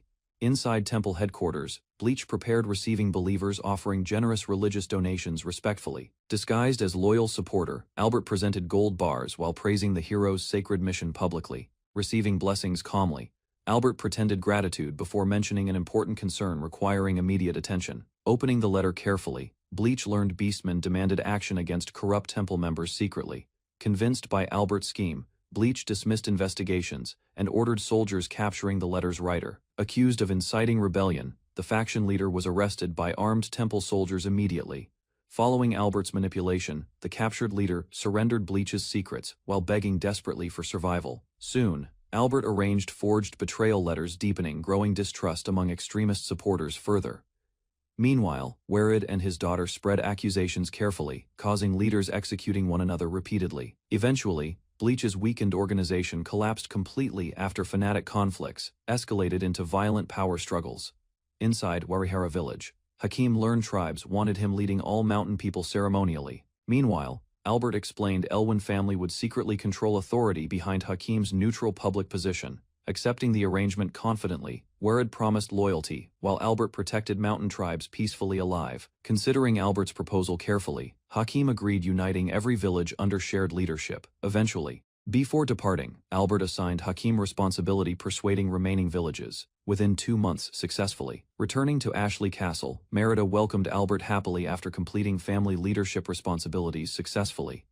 As reward, Albert introduced Luminous as Merida's newest retainer and trusted subordinate officially. Excited by the appointment, Merida promoted Luminous into her personal security manager immediately. Later that evening, Merida dragged embarrassed Luminous away while preparing bedtime together eagerly upstairs. During the following month, Albert focused on projects while workers expanded settlement infrastructure steadily. Raymor's workers joined Albert's faction after rebuilding settlements abandoned by struggling refugees successfully. Meanwhile, Merida became beloved among village children, despite frightening adults with overwhelming strength, unexpectedly. Months later, Albert learned persuasion efforts succeeded and gathered tribal chiefs for negotiations immediately. Confident about preparations, Albert ordered Merida, preparing herself before destroying the Sword of Hero completely. Inside Warihara village, Hakim gathered tribal leaders to confirm agreements against the Sword of Hero. During discussions, several chiefs warned Albert that extremist followers still influenced certain eastern mountain tribes. Unexpectedly appearing beside Hakim, Albert shocked attendees after revealing himself as the Elwyn family strategist. Although surprised by Albert's youthful appearance, tribal leaders respected his intelligence and diplomatic achievements immediately. Later, Albert casually discussed regional affairs while secretly gathering information about influential tribal family connections. During another gathering, Albert warned leaders about repeating Sword of Hero violent fanaticism completely. Receiving unanimous support, Albert celebrated alongside villagers while strengthening trust through shared drinking festivities. Discussing conditions, Albert learned Bleach isolated himself within heavily guarded mountain fortress defenses recently. Recognizing the opportunity immediately, Albert ordered Merida preparing troops before attacking Bleach's organization directly. Soon, urgent reports reached Alexa's residence as military movements spread across mountain territories rapidly. Inside Alexa Kingdom, officials discovered documents linking Prince Orgus with Sword of Hero donations secretly. Shocked by evidence, nobles questioned whether forged signatures threatened Orgus's political reputation permanently. As defections increased rapidly, Orgus ordered investigators uncovering whoever leaked damaging financial donation information publicly. Meanwhile, Merida arrived alongside soldiers after Albert requested military assistance for mountain operations urgently. Pleased by Merida's speed, Albert realized their campaign could finally begin ahead, schedule successfully. Excited for battle, Merida and demon warriors prepared themselves before attacking extremist forces aggressively. Concerned about Ashley Castle's safety, Albert questioned Merida regarding defensive responsibilities during military campaigns. Despite understanding dangers, Merida insisted experienced commanders remained necessary throughout dangerous fortress assault operations. Annoyed by recklessness, Albert punished Merida and Preston before continuing preparations for the planned invasion. Standing before troops, Albert ordered Merida minimizing casualties while securing victory against enemy forces. Leading the assault personally, Merida commanded demon soldiers toward heavily defended mountain fortress aggressively. As defenders panicked inside, demon warriors advanced relentlessly, while arrows rained across battlefields continuously. Ignoring attacks completely, Preston charged forward fearlessly while breaking enemy defensive formations apart violently. Surrounded by archers, Preston deflected countless arrows effortlessly before continuing unstoppable fortress advance further. Watching battles calmly, Albert analyzed Preston's reckless fighting style while demon forces breached defenses. After breaching fortress gates, Preston eagerly led demon soldiers deeper into enemy territory aggressively. Meanwhile, Merida joined the assault enthusiastically, while Preston's squad overwhelmed defenders throughout corridors quickly. Unable enduring demon attacks, terrified soldiers abandoned positions and attempted escaping collapsing fortress desperately. Watching battles calmly, Albert praised troop coordination, while Merida complained about weak opponents repeatedly. Cornered inside narrow hallways, enemy soldiers attacked Merida recklessly before suffering complete defeat immediately. Surrounded by terrified soldiers, Merida overwhelmed every defender attacking her inside fortress hallways effortlessly. Despite defeating countless enemies already, Merida continued seeking stronger opponents, satisfying violent battle instincts completely. Terrified surviving soldiers realized Albert's strategies had completely shattered their remaining military resistance entirely. Before leaving battlefield operations, Albert entrusted Merida, eliminating remaining enemies throughout the captured fortress carefully. Meanwhile, underground, Bleach panicked immediately after hearing demon soldiers breaking through storage defenses successfully. Inside the underground fortress, Bleach discovered Albert infiltrated his hideout alongside armed demon soldiers successfully. Threatened by Albert immediately, Bleach revealed the hidden treasure location after suffering painful interrogation violently. Pretending kindness carefully, Albert promised Bleach safe escape after receiving information regarding hidden Imperial gold. Guided through secret mechanisms, Bleach exposed underground treasure storage containing enormous amounts of stolen wealth. Calculating future influence carefully, Albert ordered half the treasure distributed among supportive mountain people tribes. Warid praised Albert's intelligence, believing frightened mountain people would willingly support his dangerous political ambitions. Hakim celebrated future grandchildren while helping Warid transport enormous stolen treasure throughout hidden underground corridors. Bleach happily trusted Albert's promise, unknowingly walking directly toward hidden soldiers surrounding escape tunnels completely. Realizing Albert's betrayal too late, Bleach panicked desperately after discovering every escape route completely blocked. Albert mocked Bleach's foolish loyalty before transferring command authority directly toward Lady Merida during battle. Laughing excitedly, Merida terrified surrendering soldiers while swinging massive weapon across battlefields mercilessly. Enjoying overwhelming victories completely, Merida proudly observed frightened enemies retreating throughout ruined fortresses. Standing before captured survivors, Merida announced Bleach's defeat while demanding unconditional surrender immediately. Disappointed by surrendering enemies, Preston encouraged surviving soldiers continue fighting against demon warriors fearlessly. Unsatisfied with easy victories, Merida challenged remaining enemies' attacks simultaneously, despite overwhelming battlefield destruction. Following internal conflicts, Albert focused completely on weakening remaining Sword of Hero supporters strategically. Meanwhile, Merida and Preston happily anticipated future battles, while continuing supporting Albert's growing ambitions loyally. Inside Ashley Castle, Albert carefully reviewed expensive construction requests, supporting newly connected mountain settlements infrastructure. Soon, Preston and Merida arrived requesting another large-scale military training exercise approval immediately. Hearing their proposal, Albert worried because recent battles already consumed enormous war preparation funds previously. Ignoring Albert's concerns completely, Preston and Merida argued intensely regarding leadership during upcoming military operations. Annoyed by endless arguing, Albert punished Preston and Merida using strict Elwyn family reflection discipline. Albert scolded Preston and Merida harshly for abandoning Ashley Castle during dangerous military operations. Attempting excuses desperately, Preston blamed Merida while avoiding responsibility regarding Ashley Castle's weakened defenses completely. Confidently defending herself, Merida insisted Lizitan remained the best battlefield commander. During recent combat situations, ignoring further arguments, Albert assigned Merida enormous administrative paperwork, instead additional reflection room punishment, immediately. Realizing overwhelming workload awaited her, Merida reluctantly accepted Albert's strict administrative disciplinary decision silently. Inside Ashley Castle, Albert reviewed proposals increasing battlefield medics and prosthetic research funding carefully. Recognizing severe wartime injuries, Albert considered recruiting Alco family specialists, improving demon tribe medical treatment. After approving technological investments, Albert continued reviewing reports regarding expanding Marie's trading company operations strategically. Warid warned Albert rising military expenses threatened exhausting resources supporting mountain people alliances across territories. Fortunately, Warid delivered valuable mountain goods helping Albert stabilize expanding trade operations successfully.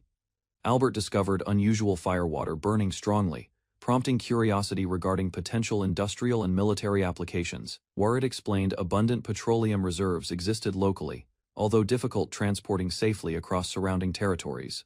Recognizing petroleum's potential, Albert planned developing advanced weapons, supporting demon tribe military operations strategically. Later, Albert considered citrus fruits and herbs useful neutralizing unpleasant petroleum odors during transportation processes.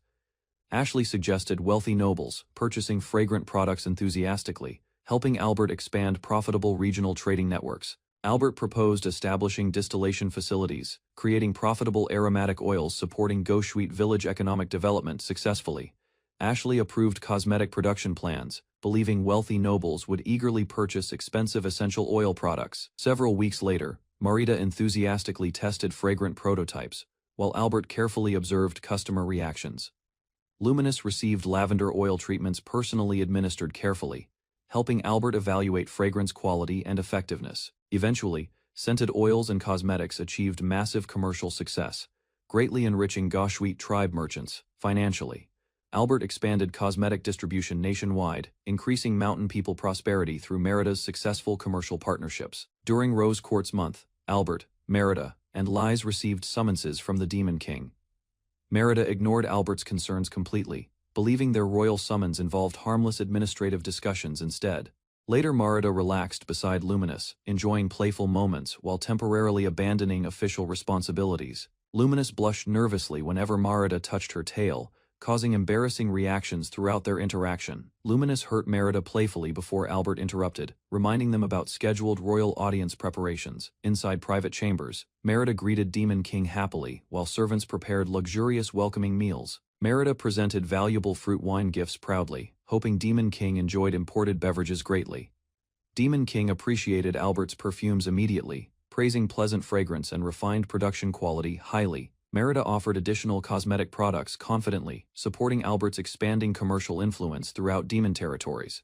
Albert and Lies entered respectfully, while Demon King welcomed them, preparing discussions beside imported wine. During dinner, Demon King praised Albert's tactics, acknowledging mountain people territory changed dramatically under Elwyn leadership. Albert explained mountain people loyalty resulted from Elwyn influence, strengthening valuable territorial alliances considerably. Merida's popularity with Luminous convinced Demon King abandoning extermination plans benefited political relationships greatly. Albert realized Demon King intended eliminating mountain people completely, narrowly avoiding disastrous political consequences previously. Demon King praised Albert's achievements, acknowledging mountain people integration strengthened imperial stability throughout territories. Albert nervously explained complications occurred recently, despite Demon King trusting his strategic intelligence completely. Albert admitted assigning Lies Ashley Castle responsibility created political misunderstandings among important demon families. Merida defended Lies passionately, reminding everyone she rescued demon tribe members during dangerous conflicts successfully. Albert remained cautious, believing Lies required improvement before earning complete political trust permanently. Albert informed Demon King regarding noble families supporting remnants from Sword Hero faction secretly. Reports revealed Floiga family prepared defecting toward Alexa Kingdom, threatening regional political stability severely. Albert explained enemy armies planned attacking Ashley Castle, while supporting Alco military operations secretly. Floiga soldiers recruited surviving Sword Hero followers desperately, strengthening forces before upcoming territorial conflicts significantly. Albert proposed destroying Floiga family entirely, allowing Demon King expanding territorial authority successfully. Demon King approved Albert's ruthless proposal, legally targeting Floiga family through official imperial authority immediately. Lord Glyce's incompetence convinced Demon King supporting Albert's aggressive plans benefited imperial stability greatly everywhere. Albert recommended assigning Lies investigations carefully, proving loyalty toward Demon King through successful military operations. Lies accepted responsibilities proudly, while Merida enthusiastically anticipated destroying Floiga forces during upcoming battles completely. Demon King encouraged overwhelming force against resistance, transforming military invasion into officially sanctioned territorial inspection missions. Merida organized Elwyn forces carefully, while Albert prepared formations against approaching Alexa Kingdom armies. Preston and Merida accepted Albert's strict commands, avoiding punishment inside dreaded special reflection chambers. Albert accompanied excited Merida toward Floiga territory, anticipating battles against kingdoms supporting noble families. Inside Southern Village, Lies approached residents alongside Albert's armed Imperial investigation squad carefully. Facing the nervous chief, Albert declared Imperial authority while guards surrounded the residents silently. Without hesitation, Lies warned everyone against resistance as anxious villagers lowered their heads nervously. Suddenly, Merida entered carrying enormous sword, frightening villagers recognizing the legendary bloodthirsty demon immediately. Raising both hands desperately, the chief insisted hidden villagers were harmless visiting relatives, temporarily, calmly confronting the chief. Lies exposed hidden cooperation with dangerous mountain tribe criminals recently. Hooded villagers questioned Albert angrily, doubting whether Gleis approved the imperial investigation occurring there. Maintaining authority, Albert warned crowds against placing Gleis's influence above the emperor's command publicly. Soon imperial soldiers discovered suspicious gold ingots and secret letters connected toward Gleis's faction. Smiling coldly, Lees announced rebellion charges while condemning the chief's family under imperial law immediately. Terrified by Merita's sword, the chief denied every rebellion accusation against himself immediately. Sweating heavily, the frightened chief blamed Gleis while insisting he never opposed imperial government before. Listening carefully, Albert demanded honesty after hearing the chief offer half his hidden fortune. Grinning dangerously, Merita threatened harsher punishment, while lowering her blade toward the trembling chief directly. Completely broken by fear, the chief surrendered everything while begging desperately for mercy and survival. Relieved by Albert's decision, the chief thanked him while promising complete obedience from now onward. Meanwhile, frightened villagers swore silence as Albert warned against hiding additional criminal activities calmly anymore. Smiling confidently, Albert revealed imperial soldiers already investigated the tribe's remaining secret hideouts successfully. Across the village, imperial forces arrested tribe members connected with Sword of Hero organization quickly. Later, the chief's son accepted responsibility quietly, helping authorities complete arrests without further resistance. Discovering his father's rebellion involvement, the chief's son assisted imperial forces with valuable information secretly. During investigations, Albert trusted the young man enough, assigning dangerous capture operations carefully nearby. Although Merita opposed leniency strongly, Albert accepted betrayal risks while trusting the frightened youth continuously. Deeply moved, the chief's son pledged loyalty while Albert prepared precautions against future betrayal quietly. Soon, reports revealed Gleis and followers attempted escaping toward Kingdom of Alexa. Urgently, near the border, Merita pursued Gleis's group, while terrifying soldiers scattered across mountain roads. Believing safety awaited beyond imperial territory, Gleis ordered followers, ignoring Merita's relentless pursuit behind them. Watching calmly from horseback, Albert encouraged Merita while soldiers prepared surrounding attacks against fleeing enemies immediately. Realizing dangerous formation mistakes, Gleis ordered separation desperately before Merita hunted remaining traitors mercilessly. Suddenly, arrows struck Gleis repeatedly, while furious soldiers cursed Merita during chaotic border pursuit battles. With terrifying speed, Merita defeated fleeing soldiers, while finishing remaining border resistance completely. Meanwhile, Albert waited calmly beside companions while monitoring kingdom armies approaching planned ambush locations.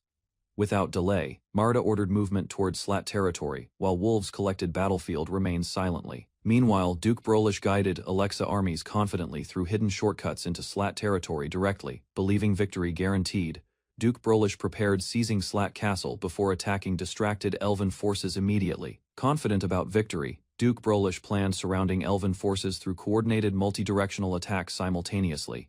Meanwhile, Merita watched marching armies calmly, while considering them helpless prey wandering into danger unknowingly. Completely unaware, Alexa soldiers advanced carelessly after trusting false intelligence from Warid's manipulated information network. Growing impatient quickly, Lies urged Albert beginning operations before Warid escaped beyond prepared battlefield traps. Accepting the timing immediately, Albert launched ambushes while Merita's forces released massive rocks against advancing enemies. Without warning, enormous rocks crashed downward, crushing horses while panic spread among Alexa soldiers. Separated by fallen boulders, confused troops struggled regrouping, after retreat routes became blocked completely behind. Watching calmly, Albert ordered another attack phase while Warid's allies prepared hidden barrels carefully. Moments later, strange liquid covered frightened soldiers before hidden warriors ignited flames across battlefields violently.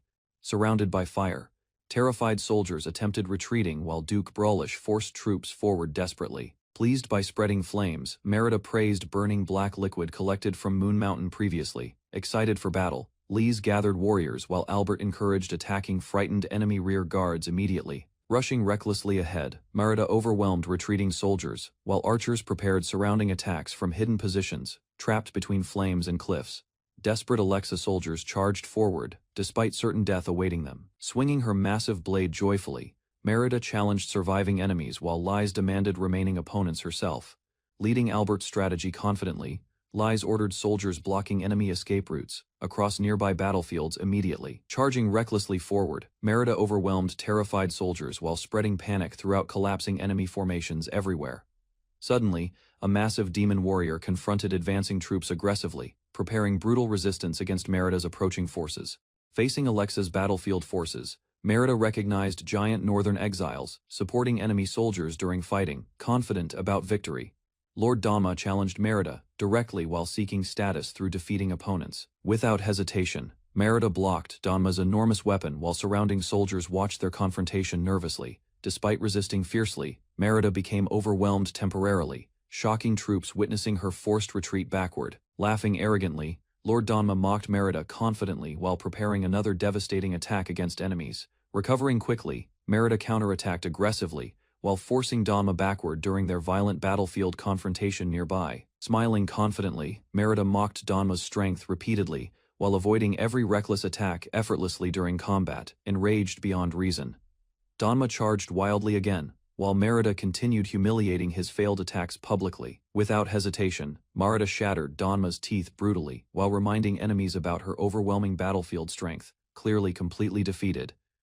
Dama collapsed painfully, while Merida mocked his weakness before frightened soldiers silently. Standing calmly, Merida ignored Dama's threats while provoking reckless battlefield attacks immediately, catching Dama's massive weapon barehanded. Merida shocked soldiers, witnessing overwhelming physical strength firsthand. Growing furious instantly, Merida prepared brutal punishment after Dama's repeated insults during combat. Without hesitation, Merida hurled enormous boulders violently toward Dama, crushing soldiers completely. Terrified troops retreated immediately while believing Merida served a terrifying evil god. Smiling confidently, Merida noticed enemy commanders disappearing while searching battlefields for targets. Observing spreading flames, soldiers warned Merida about slowing movements across burning battlefields. Determined to prove herself, Merida hunted enemy commanders while carrying her massive weapon. Meanwhile, Duke Brolish organized remaining soldiers nervously after enemy cavalry approached battlefield positions. Charging through collapsing formations, Merida targeted isolated commanders, attempting desperate resistance. Introducing herself proudly, Merida targeted Duke Brolish directly, while advancing through collapsing enemy formations, surrounding terrified commanders. Merida slaughtered defending soldiers while pursuing Duke Brolish relentlessly across battlefields. Enjoying combat, Merida scattered troops violently, while commanders demanded reinforcements desperately. Closing distance rapidly, Merida cornered Duke Brolish while blocking every escape attempt. Suddenly, Merida's strike missed unexpectedly, leaving soldiers staring toward battlefield shadows nervously. Restraining Duke Brolish firmly, Merida threatened execution while soldiers hesitated approaching their commander. Feeling exhaustion suddenly, Merida searched for Wraithor while struggling to maintain consciousness during battle. Using Duke Brolish carefully, Merida forced soldiers clearing escape routes across battlefield areas. Noticing Merida weakening, soldiers attempted rescuing Duke Brolish while begging for mercy. Suddenly, arrows struck Duke Brolish repeatedly while Merida questioned soldiers betraying their commander, leaving collapsing battlefields quickly. Exhausted, Merida continued pursuing Duke Brolish, despite worsening physical conditions. Suddenly feeling nauseous, Merida struggled walking properly, while her vision blurred across burning battlefield surroundings. Noticing Merida weakening dangerously, enemy soldiers attempted surrounding her while preparing another desperate attack immediately. Arriving suddenly beside Merida, Wrathor defeated approaching enemies swiftly while questioning her unusual battlefield conditions seriously. Smiling weakly, Merida admitted exhaustion honestly, while trusting Wraithor, handling remaining battlefield enemies temporarily. Merida carried Duke Brolish's severed head, while secretly hiding worsening exhaustion from surrounding allies. Wrathor enthusiastically led demon soldiers forward, terrifying retreating enemy forces across burning battlefields. Concerned about Albert discovering weaknesses, Merida requested assistance reaching advantageous positions overlooking enemy encampments. Meanwhile, Wraithor aggressively commanded assaulting warriors directly toward heavily defended Elwyn Army Command headquarters. Despite worsening sickness, Merida advanced carefully, while enemy soldiers struggled resisting Wraithor's brutal offensive. Wrathor informed Albert their successful campaign caused devastating enemy casualties and massive battlefield captures. Albert calmly reviewed reports describing executed nobles, defeated officers, and overwhelming battlefield victories achieved. Pleased with minimal losses, Albert confirmed their dangerous fire strategy successfully crushed opposing rebel forces. Financial reports revealed confiscated enemy assets generated enormous profits, despite expensive military suppression operations conducted. Mountain tribes strengthened Albert's influence considerably while providing valuable laborers, resources, and loyal regional alliances. Albert welcomed victorious Merida home, celebrating weakening Elwyn forces and successful battlefield conquests. Suddenly exhausted, Merida collapsed beside Albert, frightening attendants with alarming sickness symptoms immediately. While healers rushed desperately toward Merida's tent, enemy commanders angrily discussed catastrophic military failures. Royal officers received Duke Brolish's severed head, alongside messages describing devastating battlefield humiliation. Despite overwhelming defeat, surviving commanders carefully examined mysterious letters accompanying Brolish's gruesome remains. Exiled nobles secretly celebrated Albert's downfall while plotting violent conquest throughout weakened Tiana territories. Fearing retaliation, advisors warned commanders about southern rebellions, threatening remaining loyal military strongholds immediately. Desperate officials prepared emergency defenses, while urgently distributing letters requesting reinforcements across surrounding regions. Enraged commanders cursed Albert repeatedly, threatening severe punishments against soldiers refusing dangerous frontline deployments. At Ashley Castle, Merida remained bedridden, fearing her worsening condition might become fatal. Seeing her distress, Alberto clasped Merida's hand and promised he would protect her no matter what. Before Alberto could calm himself, a maid reported Lady Frey's arrival, claiming she understood Merida's condition.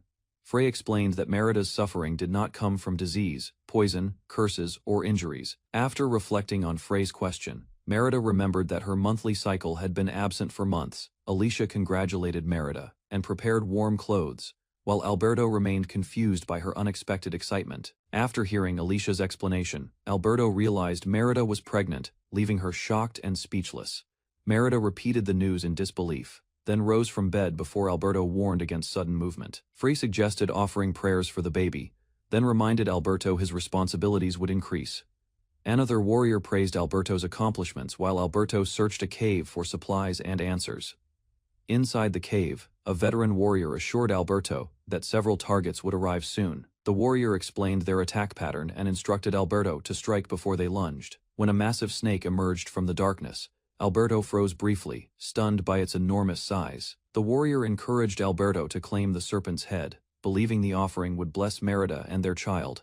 Thinking of Merida and their unborn child, Alberto charged forward and confronted the swift serpent. After studying the serpent's movements, Alberto waited, then struck when the creature launched forward. The warrior praised Alberto's success, but warned that spilled blood would attract many more hungry serpents. Surrounded by approaching snakes, Alberto questioned whether gathering blessings for his family required such dangerous trials.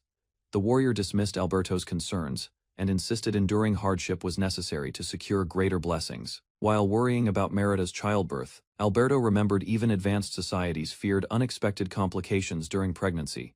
Remembering Merida and their unborn child, Alberto strengthened his resolve and prepared to face every serpent. Alberto blocked a charging serpent, then counterattacked, earning praise from the veteran warrior. As more serpents emerged from deeper tunnels, Alberto prayed for blessings and continued fighting. After defeating many serpents, Alberto lowered his sword while the warrior counted the collected offerings. Exhausted by blood and foul odors, Alberto endured his discomfort and helped gather every severed head. When Alberto returned, Merida praised his efforts and felt reassured about their child's future. The collected serpent heads impressed everyone, proving Alberto had endured considerable danger for his family. Merida ordered preparations for the blessing ritual, while the gathered warriors celebrated the successful offering. At the Temple of Alexius, Alberto entrusted the offerings to the high priest for inspection. After accepting the offerings, the priests prepared a traditional ceremony to invoke blessings upon Alberto's loved ones. Following the successful ritual, Merida praised Alberto's determination, and the celebration began with drinks for everyone. The warriors congratulated them, expressing confidence that their child would inherit remarkable strength and courage. As the feast continued, guests debated the baby's future, while discussing family traditions and martial training. Hearing their exaggerated plans, Alberto became overwhelmed and rested against Merida while she watched. Setting those concerns aside, Alberto and Merida focused on welcoming their child safely into the world. Resting beside Merida, Alberto joked that he could handle family responsibilities while staying close to her. Merida became excited after learning imperial law allowed Alberto temporary leave during her pregnancy and recovery. Alberto assured Merida that her well-being mattered as much as their child, easing her worries. Reflecting on their journey together, Alberto realized his ambitions had changed into genuine love and devotion. Alberto and Merida imagined their future together and eagerly awaited their child's arrival. As the celebration continued, the gathering slowly turned into a friendly competition between proud muscular warriors. 1 month later, Alberto reviewed financial reports while managing affairs during Marida's temporary absence. Earlier that month, Alberto had escorted Marida and Lise toward the imperial capital by carriage. The journey aimed to report Lise's achievements and arrange temporary replacements for Merida's official duties.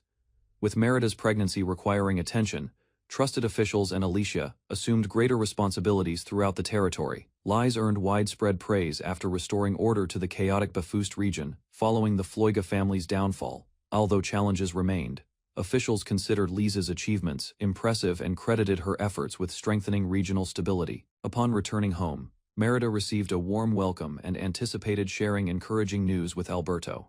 Merida revealed her meeting had exceeded expectations, surprising Alberto with news of valuable territorial gains. Excited about their growing future, Alberto and Merida imagined raising children together under safer circumstances.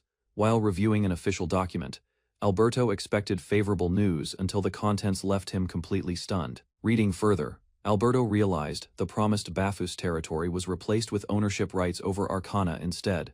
Examining the map, Alberto learned Arcana once belonged to Alexa but later became imperial territory. Although the arrangement appeared questionable, Alberto recognized the region no longer belonged to the kingdom of Alexa.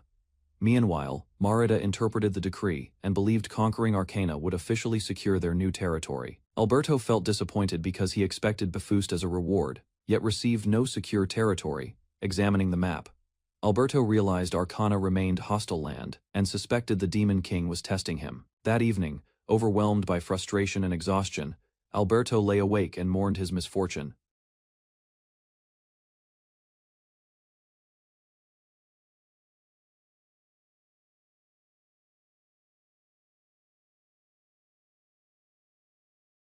A new year began, and Alberto celebrated turning 17, while those around him admired his growth. As Merida's pregnancy progressed, Alberto considered that important responsibility removed from his growing workload. Despite recent victories, Alberto struggled with neglected government affairs and spent months resolving accumulated administrative tasks. To improve efficiency, Alberto expanded his intelligence network and recruited capable members from the Offshoot tribe. Meanwhile, Luminous continued supporting House Elwyn by carrying out missions and protecting important people. As development progressed, standardized laws, irrigation projects, and tax records strengthened House Elwyn's growing economy. Despite these improvements, the costly campaign against the Sword Hero left Alberto seeking additional sources of revenue. Thinking about Merida, their child, and Arcana's future, Alberto resolved to increase earnings significantly. The Demon King's castle, discussions began regarding proposals that would affect control over imperial territories. During the debate, Dors von Warspan opposed the motion and demanded restrictions remain enforced. During the council meeting, the Demon King listened to the nobles before promising to review their concerns. After the session ended, the Demon King expressed frustration because Dors opposed nearly every proposed reform. Determined to protect the empire, the Demon King resolved to prevent incompetent figures from approaching power. Reflecting on history, she recalled how Emperor Wagner's disastrous rule weakened governance throughout the empire. Poor leadership had encouraged noble rebellions and military failures, creating years of instability across the realm.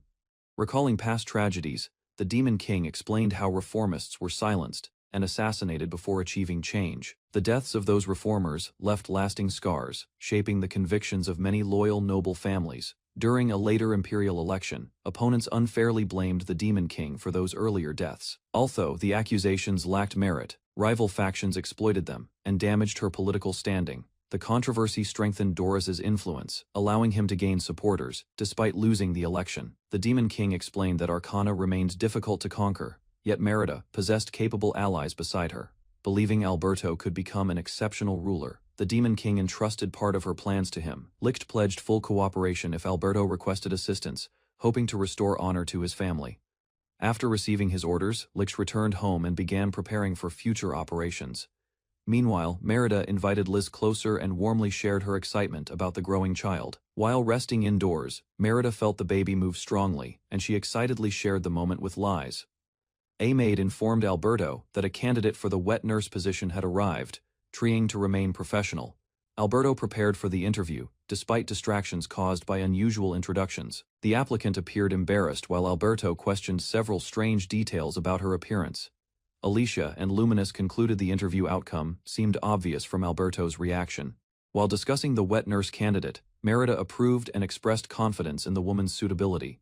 Merida explained that entrusting her child required complete trust, so she wanted to evaluate the candidate personally. The nervous applicant admitted a concern, while Merida encouraged her to explain the issue.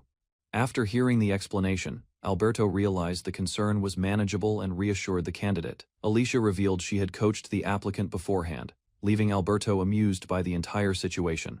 After the interview concluded, Berta officially became Lissa's wet nurse and settled into castle life. The rabbit beastmen's gentle nature made them ideal servants, leading many families to hire them. As wealthy households expanded, demand for skilled servants increased throughout the region during the new year. Recognizing the opportunity, Alberto's network trained rabbit beastmen and placed them in influential households. By New Year celebrations, Alberto's organization had gained new income sources while expanding its information network. Merida discovered many retainers had become complacent and neglected their responsibilities. Alberto noted that even government officials seemed distracted after spending extended periods away from their duties. Unwilling to tolerate declining standards, Merida demanded renewed discipline and urged everyone to pursue greater achievements. After her warning, the retainers apologized, while Alberto reminded them of Merida's upcoming leave. Merida encouraged everyone to work harder, explaining their efforts would benefit both their families and future generations. Merida warned everyone that another demanding year awaited them, but the retainers promised their unwavering support. Watching the crowd's response, Alberto credited Alicia's efforts while acknowledging Merida's growing influence within House Elwyn. Merida declared that once her child arrived, they would resume their military ambitions. Before enthusiasm spread further, Alberto reminded everyone that decisions about war remained entirely his responsibility. After the meeting ended, the warriors proposed training exercises, eager to begin the year's preparations. Although pregnant, Merida insisted on observing the upcoming training exercises and encouraging the warriors. When Merida requested additional funding, Alberto refused and reminded her about the limited training budget. Alberto warned that excessive training requests would require salary reductions, immediately discouraging further complaints from everyone. Faced with Alberto's proposal, the officers abandoned their demands and accepted the financial limitations. After the discussion, Merida returned to rest while the officers prepared for physical conditioning drills. Alberto dismissed the gathering and ordered every civil servant to perform responsibilities properly throughout the year. As officials departed, Alberto cheerfully admitted that his own workload remained substantial despite the meeting. Luminous arrived beside a royal messenger who carried an announcement directly from the Demon King. The messenger explained that the Demon King celebrated Merida's pregnancy and granted Alberto another reward. Confused but intrigued, Alberto opened the sealed letter immediately, wondering what unexpected reward awaited him. Inside royal chamber, Albert examined letter appointing Lady Merida Arcana territory landowner officially. Soon masked envoy promised noble rewards, after conquering territories and capturing noble Licht successfully. Hearing conditions, Albert realized Elwyn family supported dangerous political responsibilities across unstable kingdom. Meanwhile, Lady Merida maintained territorial control, while demon guards protected surrounding lands from opposition forces. Because of successful strategies, family reputation improved greatly, earning respected Viscount promotion eventually. Within Lancia Empire, nobles received 11 official ranks personally granted by Emperor, except royalty. Among royal houses, 4 independent families protected imperial authority while maintaining military responsibilities. Meanwhile, 4 Grand Duke families possessed authority, powerful enough to remove Emperor collectively. During ceremony, Demon Emperor appointed Lady Merida Baroness, granting military authority during wartime situations. Studying maps carefully, Albert realized expanding Arcana would place heavier responsibilities upon Merida's influence. Confidently, Albert promised the royal envoy he would conquer Arcana territory and capture noble Lich successfully. Latter, Warrid congratulated Albert while discussing risky plans, despite uncertain royal government promises. Preparing carefully, Albert joined Alexa team and trusted companions before traveling toward dangerous frontier territories. Inside Zeril territory, Albert noticed the region appeared deserted with few residents living nearby. Observing passing boats closely, Albert realized riverside areas possessed strong potential for commercial development. Studying Arcana maps, Albert realized the frontline location created dangerous opportunities against enemy forces. Observing river carefully, Albert discovered defensive positions could stop enemy crossings during invasions. Elsewhere, Orgus worried enemy reinforcements might arrive, quickly changing campaign battlefield situations. Confident soldiers believed Preston and Forte could defend strategic positions against incoming attacks. Hearing that possibility, Albert understood troop supplies would strengthen battlefield mobility and response speed. Before entering Arcana territory, Albert prepared disguises carefully, while companions reviewed infiltration plans together. Disguised as merchants, Barid and Albert traveled cautiously, while avoiding suspicious local authorities nearby. Crossing mountain roads, Albert realized attacking Arcana from Ashley territory would be extremely difficult militarily. Beyond cliffs, isolated settlements functioned like defensive outposts, protecting narrow paths toward castle routes. Observing winding tracks, Albert questioned whether Alexa reinforcements could reach Arcana Castle quickly. After reviewing intelligence, Albert developed strategies carefully while planning covert operations against Arcana defenses. Traveling along cliffs, Albert discovered enemy supplies remained vulnerable from elevated attack positions above. Standing before Arcana Castle, Albert realized steep cliffs naturally protected fortress from invading armies. Despite weak defenders, Albert understood prolonged sieges would still cause severe Allied casualties. Elsewhere, arrogant retainers abused civilians while blocking important roads throughout Mountain Passage carelessly. Arrogant senior retainers insulted villagers while boasting about serving Lord Lick's noble family. Frustrated residents complained about unfair taxes and incompetent outsiders controlling territorial affairs carelessly. During secret discussions, rumors spread claiming Arcana tax revenues supported the kingdom of Alexa. Listening nearby, Albert discovered hostility between foreign retainers and local residents everywhere. Years earlier, Lick's father recruited local retainers, creating rival factions throughout Arcana territory. Although senior retainers were minorities, they held greater political influence than local administrators. Years earlier, Lord Lick escaped imperial pressure and hid inside Arcana Castle under protection. Lick's betrayal created massive political chaos, leaving the Demon Emperor unable to respond. Meanwhile, Elwyn family gained victories against Alexa, while rumors blamed Lick for instability. After studying conflicts carefully, Albert understood divisions between retainers and local factions clearly. Smiling warmly, Minas warned Albert while noticing his dangerous schemes against Donovan Group already embarrassed. Minas admired Albert's dedication, while Barid joked about future grandchildren happily blushing. Minas promised support for Albert throughout their difficult Arcana mission together. Reaching Arcana settlements, Barid received greetings while residents welcomed Nicholas with honor.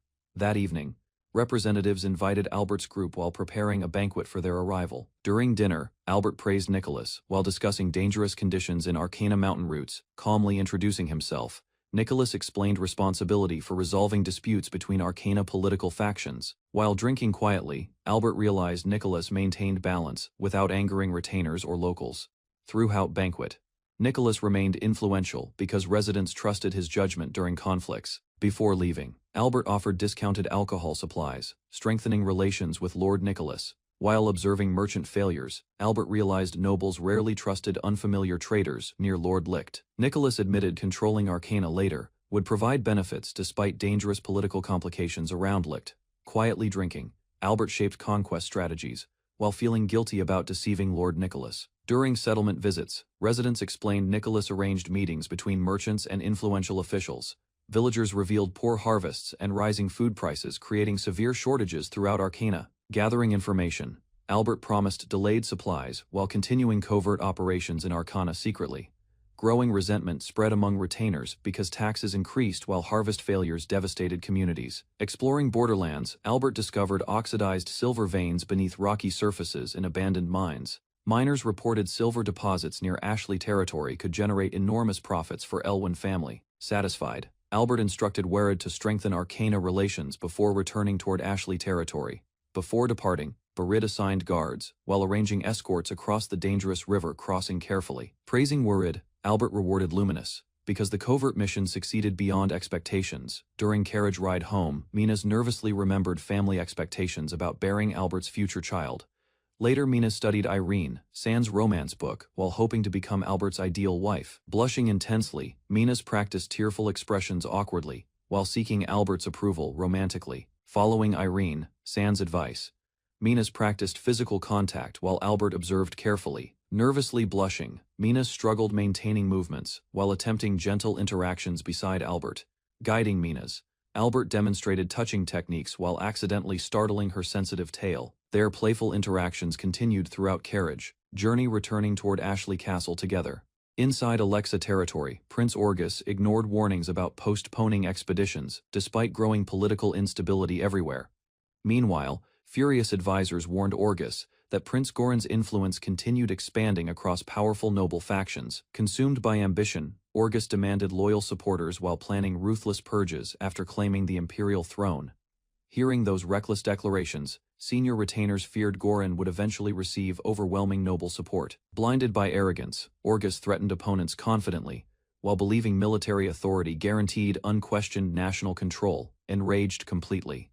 Prince Orgus dismissed loyal warnings, while blaming Prince Goran for political conflicts everywhere. Later, Orgus angrily summoned Licht, while struggling emotionally inside the increasingly unstable royal court environment. Unexpectedly, Lord Zazan revealed Licht already departed, leaving Orgus frustrated about losing strategic military support. Calmly, Zazan suggested abandoning Alexa, while Orgus refused wasting valuable time beside weak human allies. Despite dangerous circumstances, Orgus arrogantly insisted surviving easily, while remaining safely inside Alexa Kingdom borders. Calmly, Zazan warned Prince Orgus their reckless ambitions would eventually destroy both leadership positions. Examining detailed maps carefully, Orgus discovered Alexa Kingdom already suffered devastating military defeats across several territories. Meanwhile, Zazan revealed multiple regions betrayed Alexa, surrendering control directly toward advancing imperial forces. Studying river routes closely, Orgus realized imperial armies could rapidly invade Tiana after capturing Arcana territory. Despite those warnings, Orgus arrogantly dismissed unusual imperial strategies while underestimating Elancia Empire's dangerous tactical planning. Across southern territories, powerful noble houses mobilized thousands of soldiers supporting Prince Goran's growing military campaign. Hearing those reports, Orgus panicked immediately, while Zazan confidently predicted reinforcement routes becoming completely blocked. Meanwhile, Zazan urged strengthening Arcana defenses carefully, because enemy surprise attacks threatened vulnerable territories constantly. Reluctantly, Orgus requested additional food supplies and rebuilt docks, supporting larger transport vessels entering Arcana. Despite agreeing eventually, Orgus hesitated anxiously because expanded docks might later benefit invading imperial armies strategically. Before departing, Zazan promised prepared reinforcements, while reminding Orgus Arcana protected his political survival. Alone, Orgus realized abandoning campaigns now could completely destroy his chances claiming the imperial throne. Despite frustrations, Orgus decided defending Arcana successfully offered better political opportunities than retreating toward capital. Meanwhile, Albert returned safely toward Ashley Castle, while thanking Stefan and Lady Leia respectfully. Inside Ashley Castle, cheerful demon sisters proudly prepared comfortable clothing, while excitedly dressing their beloved sibling together. Inside Ashley Castle, Albert carefully convinced Lady Morita before accompanying Leia outside together. Meanwhile, cheerful sisters relaxed happily together while preparing tea and testing newly tailored comfortable clothing. Later that evening, Albert thanked Stefan sincerely because Leia genuinely enjoyed visiting Ashley Castle recently together. During quiet discussions, Stefan praised Morita warmly, while Albert promised raising future heirs. Confidently, Albert and Stefan discussed strengthening future Elwyn leaders through balanced intelligence and physical abilities. During private discussions, Albert requested Stefan's advice regarding Arcana territory's dangerous military situation. Meanwhile, Stefan acknowledged Marida recently received Arcana territory despite the castle's overwhelming defensive structure. Explaining further, Albert revealed Lord Licht remained trapped inside Arcana Castle, while bandits attacked merchant caravans. After hearing everything carefully, Stefan questioned Albert directly about possible strategies conquering heavily fortified Arcana Castle. Smiling calmly, Stefan admitted visiting Ashley partly involved judging Albert's intelligence and strategic planning abilities. Confidently, Albert declared the Elwyn family would attack Arcana, despite overwhelming enemy defensive advantages everywhere. Although surprised initially, Stefan realized Albert already prepared detailed strategies conquering Arcana's powerful fortress successfully. Carefully unfolding documents, Albert presented Arcana vassal information while explaining their divided political allegiances. According to Albert's investigation, local nobles secretly supported imperial factions instead of Alexa Kingdom leadership. Impressed, Stefan praised Albert's intelligence network while recognizing growing loyalty toward Elancia Empire throughout Arcana. Calmly, Albert explained plans persuading Arcana's local retainers into supporting Elancia Empire rule, strategically completely. Meanwhile, Albert requested Stefan's assistance guaranteeing land ownership rewards for defecting Arcana retainers successfully together. Additionally, Albert proposed blockading Arcana rivers completely, while preventing supply transportation across surrounding territories entirely. According to Albert's investigation, Arcana stored emergency food supplies because previous harvests and wars devastated production. Hearing those plans, Stefan approved deploying disguised troops while preparing starvation tactics against Arcana defenders strategically. Following Albert's strategy, Stefan ordered river blockades while targeting Arcana retainers opposing Imperial interests. Confidently, Stefan believed prolonged blockades would weaken Arcana forces and destabilize hostile noble factions gradually. Before departing, Stefan entrusted Albert with protecting Lady Leia while traveling toward the Imperial capital tomorrow. Meanwhile, Albert promised the Elwyn family would assume complete responsibility, escorting Lady Leia safely everywhere. Several days later, emotional demon sisters desperately begged Leia repeatedly to postpone leaving Ashley Castle. Smiling proudly, Merida explained protecting her husband's household remained an important wife's responsibility. Meanwhile, Albert teased Merida gently while she complained emotionally about leaving beloved sisters behind. Patiently, Albert promised future family visits, encouraging Merida to endure separation from relatives. Before departing happily, Leia praised Albert and Merida warmly while entrusting her sister's happiness. Riding enthusiastically toward Favre's domain, Leia promised visiting Ashley Castle again. After Merida's child eventually arrived, several weeks later, Belieria family forces successfully blocked Arcana's rivers, creating widespread civilian anxiety everywhere. Meanwhile, Stefan's political influence secured Imperial protection, encouraging Arcana retainers abandoning Alexa loyalties. Inside Arcana Castle, frightened officials urgently requested reports regarding worsening territorial food shortages across surrounding settlements. During emergency meetings, commanders realized remaining food supplies would barely sustain Arcana forces several additional months. Blaming Lord Licht angrily, senior retainers admitted Imperial blockades completely disrupted their original invasion preparations. Inside Arcana Castle, commanders urgently ordered messages warning Prince Orgus about worsening battlefield conditions. Meanwhile, retainers feared Arcana's collapse would expose Tiana territory toward devastating Imperial invasions soon. Despite supply shortages, Arcana officials still believed Prince Orgus could eventually restore defensive transportation routes. During tense meetings, commanders ordered strict food conservation while desperately attempting preserving remaining military supplies. Questioned directly, Nicholas admitted conserving limited provisions alone would never save Arcana from collapse. Inside Arcana Castle, Nicholas revealed secret merchants successfully bypassed river blockades, delivering emergency food supplies. Meanwhile, commanders argued fiercely about depending entirely upon Donovan merchants while awaiting Tiana reinforcements. Exhausted completely, Nicholas begged Prince Orgus calmly while warning panic would destroy remaining military morale.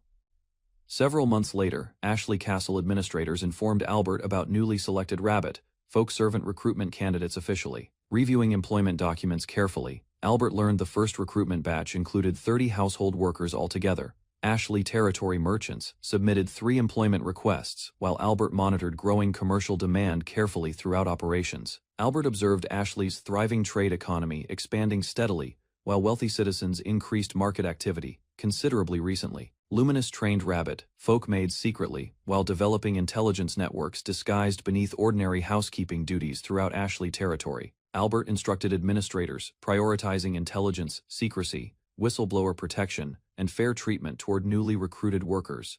During another meeting, administrators proposed hiring additional retainers because Ashley territory operations expanded rapidly recently. Lies informed Albert that another applicant arrived, requesting permission to participate within Ashley territory operations. The grateful applicant respectfully pledged loyalty toward Albert, offering dedicated service after receiving life-saving assistance. Albert questioned Miller carefully, remembering his executed father once protected remnants connected toward heroic factions. During Lisa's operation, Miller exposed corrupt officials while defending innocent villagers from reckless military schemes. Reviewing Miller's abilities, Albert acknowledged impressive leadership potential, despite limited defensive combat experience previously recorded. Although admiring Miller's talents greatly, Albert feared consequences surrounding his disgraced family history politically. Bound by Elwyn family loyalty, Albert ultimately refused employing traitors' relatives within official territorial positions. Feeling hopeless, Miller prepared leaving quietly until Albert explained another path toward redemption existed. Through loyal service beside Liz, Albert promised Miller future recognition from Elwyn family leadership. Surprised by their generosity, Miller accepted gratefully while Liz approved Albert's unexpected employment proposal. Overwhelmed with gratitude, Miller swore lifelong devotion toward Albert and lies for rescuing his future. Recognizing Miller's abilities, Lies assigned temporary command responsibilities, supervising military training throughout SLAT territory operations. Following Bafust operations, soldiers praised Miller's leadership abilities while accepting his official appointment. Confidently, Miller promised strengthening SLAT forces, while Lies protected him from potential criticism personally. Meanwhile, Albert and Lies discussed Miller's talents improving Demon Tribe military confidence considerably throughout territories. Soon, Albert received reports confirming successful embankment construction beside rivers, connecting important regional settlements. Recognizing outstanding achievements, Albert promoted Rainer officially, while granting territory rights supporting agricultural village expansion. Albert questioned remaining construction funds, while villagers explained Elwyn's support covered every necessary operational expense. Surprised greatly, Albert learned unused budgets remained because workers avoided corruption throughout rebuilding operations. Meanwhile, Demon Tribe laborers efficiently reduced project expenses, while assisting reconstruction efforts across villages. Additionally, Imperial prisoners worked freely beside villagers, creating another major source reducing overall construction costs. Pleased, Albert approved villagers' request, while receiving mysterious stones presented during their meeting. Raymore presented Albert mysterious silver ore discovered within unexplored mining areas around Arcana territory. Unfortunately, Ashley territory lacked skilled prospectors, causing excavation projects to progress slowly throughout operations. Albert suggested hiring independent eccentric miners because noble families controlled professional prospectors within territories. Excited immediately, Raymore admitted talented miners frequently abandoned employers despite possessing excavation abilities. Curiously, Albert questioned expensive contract fees before Raymore explained miners preferred digging work exclusively. Raymore explained unemployed miners demanded strict safety measures because previous employers constantly mistreated them badly. Albert planned constructing mountain roads connecting SLAT territory with Goshudo settlement, using miners. Trusting Raymore completely, Albert arranged personal meetings before officially inviting eccentric miners toward Ashley territory. Several days later, Albert relaxed peacefully alone while preparing future projects inside Ashley territory. Meanwhile, Marida questioned Albert's strange invention while Rainer tested powerful weapons resembling enormous metal sticks. Demon warriors prepared carefully, while Albert introduced strange firearms against armored scarecrow targets. During testing, Rainer demonstrated complicated matchlock rifle procedures, while Albert explained revolutionary battlefield advantages. Marida criticized firearms heavily because reloading required tedious steps during dangerous combat situations. Additionally, demon warriors argued matchcord rifles failed completely during rainstorms and nighttime raids. Ignoring complaints calmly, Albert praised demon weaponry before Rainer successfully fired powerful matchlock rifles accurately. Albert proudly tested firearms, while demon warriors criticized excessive smoke, noise, and dangerous battlefield exposure. Merida mocked Albert's invention because slow projectiles allowed even inexperienced demon children effortless dodging. Ignoring warnings completely, Albert ordered Rainer approaching targets closely before demonstrating improved firearm accuracy. Disappointed greatly, Merida explained cavalry attacks easily overwhelmed soldiers, reloading inaccurate firearms during battles. Frustrated heavily, Albert increased firing distance, while Merida declared ordinary rocks caused greater battlefield damage. Preston challenged demon warriors directly, demanding firearm demonstrations against experienced fighters during battlefield simulations. Ignoring Albert's desperate warnings, Rainer fired matchlock rifles, while Preston charged fearlessly through smoke. Effortlessly, Preston sliced approaching bullets apart, proving demon warriors possessed overwhelming combat superiority. Naturally, laughing confidently, Preston declared firearms completely useless because enemies easily dodged projectiles during battles. Smiling proudly, Merida supported Preston's harsh criticism, while Albert displayed disappointed expressions silently publicly. Merida shocked Albert completely by effortlessly slicing bullets apart during dangerous firearm demonstration training exercises. Laughing confidently, Merida explained ordinary demon soldiers could easily perform identical combat techniques naturally. Soon demon retainers enthusiastically started brutal bullet-slicing competitions proving overwhelming physical abilities publicly. Later, Albert created coordinated rifle formations, though demon warriors still approached enemy shooters unharmed successfully. Finally, Preston admitted firearms entertained demon tribes temporarily, but remained unsuitable for actual battlefield combat. Accepting criticism calmly, Albert decided firearms suited peasant conscripts defending elevated fortified positions effectively. Meanwhile, Merida explained firearms required minimal training compared against swords or traditional bows. Additionally, Marida suggested attaching melee blades onto rifles, improving battlefield versatility against approaching enemies. Satisfied greatly, Albert immediately planned deploying improved firearms during Arcana Castle defensive operations strategically. Suddenly, Stefan received urgent reinforcement requests, while suspecting dangerous ambushes surrounding northern military movements ahead. Worried constantly, Lord Licht feared Arcana collapsing completely unless immediate military action succeeded soon. Meanwhile, Stefan warned suspicious rumors suggested House Elwyn secretly planned invading vulnerable Tiana territory aggressively. Furious intensely, Stefan suspected Albert already prepared schemes, manipulating surrounding nations against Arcana strategically beforehand. Determined stubbornly, Lord Licht insisted advancing continuously because Arcana's starving defenders eventually would surrender completely.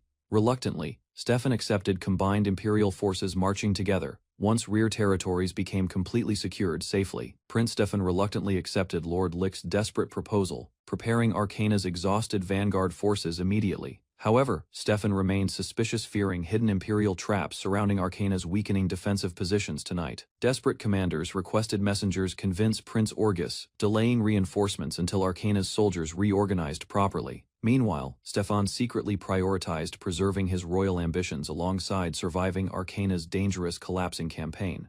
Albert discovered Arcana villagers received drastically reduced supplies because corrupt vassals seized remaining food, explaining nervously.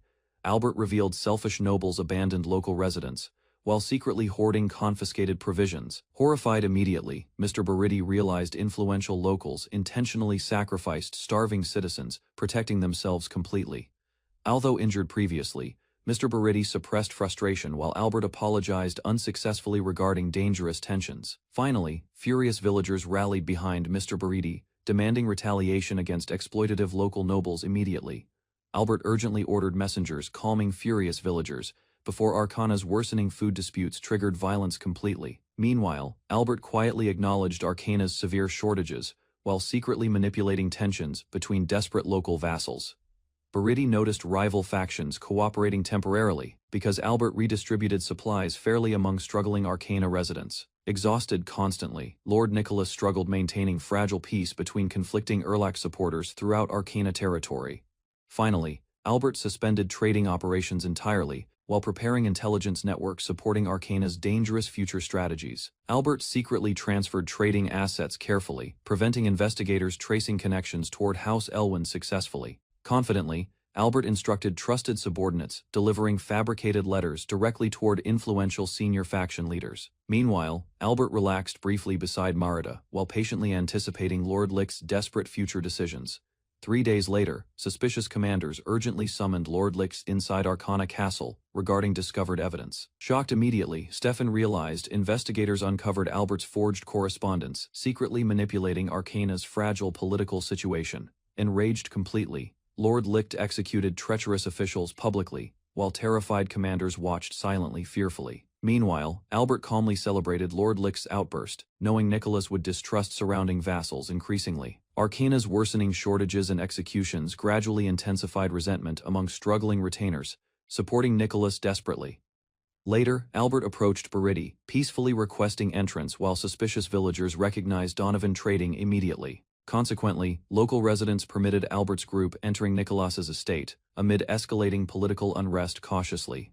Baridi dismissed concerned villagers politely before privately welcoming Albert and discussing Arcana's worsening shortages. Inside Baridi's residence, Albert questioned desperate food conditions while carefully observing exhausted local retainers silently. Baridi admitted Arcana's severe blockade prevented meaningful relief efforts, despite increasing starvation across territories recently. Hearing executions and unrest reports, Albert understood Arcana's leadership, gradually losing public trust everywhere rapidly. Calmly, Albert prepared suggesting dangerous solutions, hoping Baridi would support his hidden political objectives. Albert proposed alliances carefully, hoping Baridi accepted cooperation with House Elwyn during Arcana's instability. Despite hesitation, Baridi stubbornly rejected Albert's proposal because loyalty toward Erlach remained unshaken completely. Calmly, Albert exposed Lord Licht's betrayals, while criticizing Arcana's collapsing leadership and cruel executions publicly. Furious, Emotionally, Buriti demanded Albert's identity after realizing hidden motives behind suspicious negotiations completely. Smiling confidently, Albert revealed himself proudly, while explaining Lord Licht remained Elwyn's actual political target. Elwyn representatives explained Stefan ignored warnings, despite Arcana civilians already suffering severe starvation from blockades. Determined firmly, Albert revealed merchants secretly delivered supplies because innocent Arcana citizens required immediate assistance. Buriti finally understood Elwyn's intentions after Albert presented imperial documents protecting Arcana territories and civilians. Rejecting cooperation stubbornly, Buriti defended Urlach loyalties while Albert demanded surrender, before unnecessary bloodshed continued. Silently departing, Albert warned Buriti that Elwyn armies would invade Arcana unless surrender happened soon. Albert pressured Nicholas carefully, reminding him Arcana's survival depended entirely upon local vassals maintaining cooperation. Traveling peacefully, Albert admitted his true objective involved personally meeting Nicholas during ongoing negotiations. Lies explained trusted vassals would suspect Nicholas betrayed Arcana once negotiations with enemies became publicly known. Several days later, Albert proudly acknowledged Stefan's reckless hostility, greatly assisted Elwyn's complicated manipulation strategies. Inside Arcana Castle, furious retainers realized local vassals mysteriously abandoned important emergency meetings without explanations. Arcana retainers discovered missing vassals abandoned responsibilities, while food shortages endangered starving civilians everywhere. Frustrated heavily, Orgus questioned absent reinforcements, while advisors explained vassals ignored castle summons repeatedly. Preparing contingencies carefully, Orgus requested House Warspan shelter survivors whenever Arcana territories collapsed completely. Meanwhile, Warspan nobles secretly refused Orgus asylum requests because political tensions already damaged relationships. Lord Licht distributed remaining castle food exclusively toward loyal villages, increasing admiration across Arcana. Licht secretly received alarming letters describing traitorous retainers supporting Stefan's attacks against Arcana territories. Reading carefully, Licht discovered senior retainers secretly cooperated with enemies while spreading dangerous misinformation everywhere. Enraged completely, Licht summoned suspicious retainers immediately and ordered brutal punishment against every identified traitor. Soon, another nervous senior vassal arrived requesting discussions regarding worsening food supply conditions privately. Without hesitation, Licht executed trembling vassals publicly after discovering their betrayal against Arcana's desperate leadership. Licht threatened disloyal retainers harshly, while anxiously awaiting reinforcements from House Warspan's approaching armies. Late during Emerald Month, mysterious intruders suddenly infiltrated Ashley Castle under Arcana's weakened nighttime security. Inside corridors, Lise effortlessly defeated hostile infiltrators before suspicious survivors attempted escaping through dangerous passageways. Captured intruders collapsed quickly after Lise's attacks, allowing Albert's forces immediate interrogation opportunities. Albert discovered imprisoned assassins included silent catfolk women refusing reveal employers behind infiltration missions. Albert ordered Luminous interrogate captured catfolk assassin using dangerous aphrodisiac oils during private questioning sessions. Overwhelmed, gradually, imprisoned catfolk woman admitted only Albert could satisfy her body's strange dependence completely. Eventually surrendering, mentally frightened assassin revealed Warspan family, secretly hired disguised merchant spies throughout Arcana. Despite hearing confessions carefully, Albert refused immediate trust because interrogated information lacked convincing evidence entirely. Luminous promised assistance compassionately, encouraging vulnerable assassin proving loyalty before receiving freedom and continued treatment. Albert convinced captured assassin dismantling enemy organizations carefully would eventually grant her desired freedom completely. Latter, Lies reported numerous spies captured recently, while Albert prepared stronger countermeasures protecting Arcana territories. News about Alexa Kingdom's bounty forced Albert to strengthen protection around his growing operations immediately. Bereed warned that Albert's Demon Tamer nickname attracted increasing hostility from dangerous enemies across territories. Cheering soldiers praised Albert's unmatched leadership, while Demon Tribe warriors proudly admired his battlefield achievements. Embarrassed by ridiculous heroic titles, Albert laughed nervously while listening to exaggerated praises from companions. Secret disguises were distributed among trusted spies, preparing covert missions against enemies, targeting Albert constantly. Disguised body doubles were prepared carefully, helping Albert avoid growing assassination threats across Arcana territory. Meanwhile, Luminous revealed Lord Licht executed colluding retainers, spreading fear and distrust inside Arcana Castle. Using Stefan's reckless schemes, cooperating retainers secretly planned opening Arcana Castle gates for Albert's forces. During investigations, Barid discovered several House Urlocked retainers maintained suspicious contact with important Arcana nobles.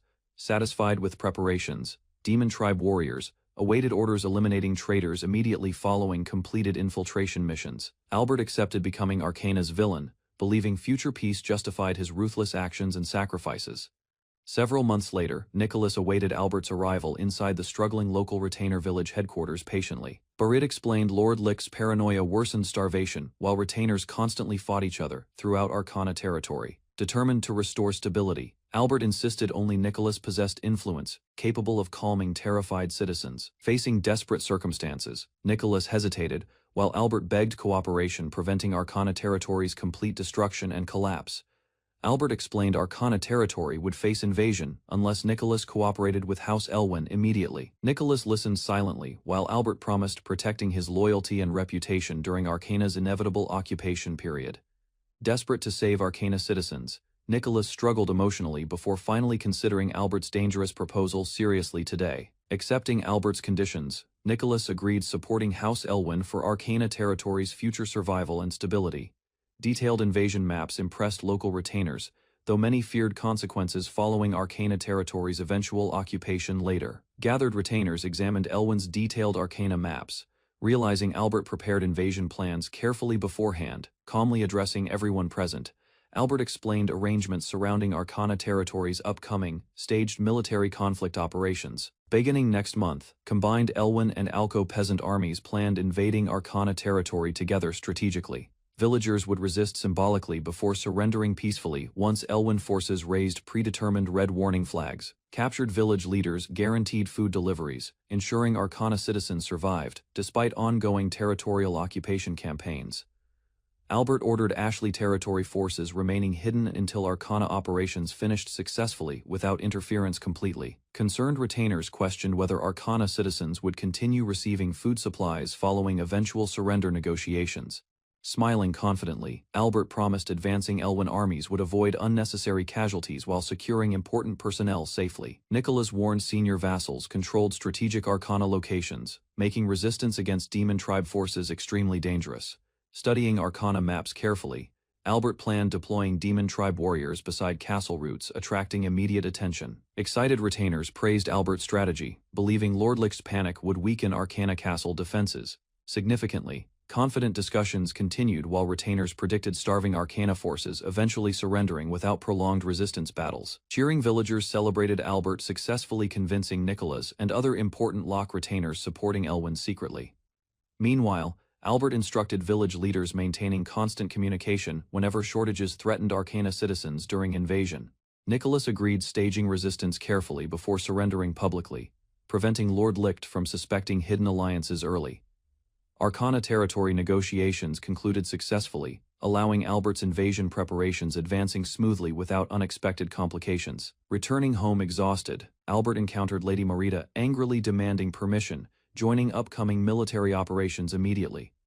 Luminous complained Alicia refused remaining safely behind despite nearing childbirth during Arcana territory's dangerous invasion campaign. Smiling playfully, Albert teased unborn children probably disliking noisy battlefields and dangerous military conflicts already.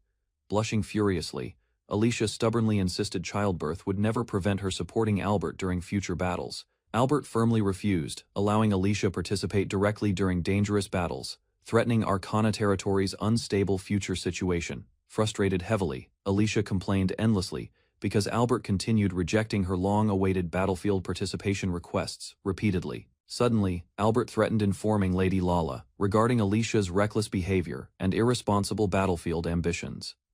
Embarrassed, Alicia admitted childbirth prevented fighting while Albert comforted their unborn child lovingly. Hearing Albert's reassurance carefully, Alicia worried Demon Tribe soldiers might eventually approach their peaceful family home. Merida proudly explained her noble Shug-Mori lineage while discussing future responsibilities for their unborn child. Meanwhile, Albert hoped their child matured peacefully, unlike Merida's aggressive martial arts upbringing experiences. Remembering childhood training harshly, Merida defended battlefield education traditions, despite Albert strongly opposing dangerous methods completely. Smiling calmly, Albert avoided further arguments because Merida's stubborn personality already exhausted their peaceful discussion. Furious suddenly, Merida demanded authority over parenting decisions before affectionately requesting Albert carry her upstairs. Berta carefully prepared Merida's room while Albert praised everyone supporting her peaceful pregnancy during difficult months. Suddenly, Merida realized childbirth started earlier than expected, causing Albert immediate confusion and serious concern everywhere. Terrified greatly, Albert finally witnessed Merida's painful contractions, while Berta nervously watched beside them. Reacting quickly, Albert ordered Berta finding the midwife, while Merida screamed painfully across their bedroom repeatedly. Holding Merida's trembling hands tightly, Albert encouraged her calmly until the midwife finally arrived. Outside nervously, Albert panicked constantly, while Merida endured exhausting labor throughout several painful hours inside. Reassuring Albert gently, Merida's relatives explained childbirth difficulties while encouraging patience during stressful waiting periods.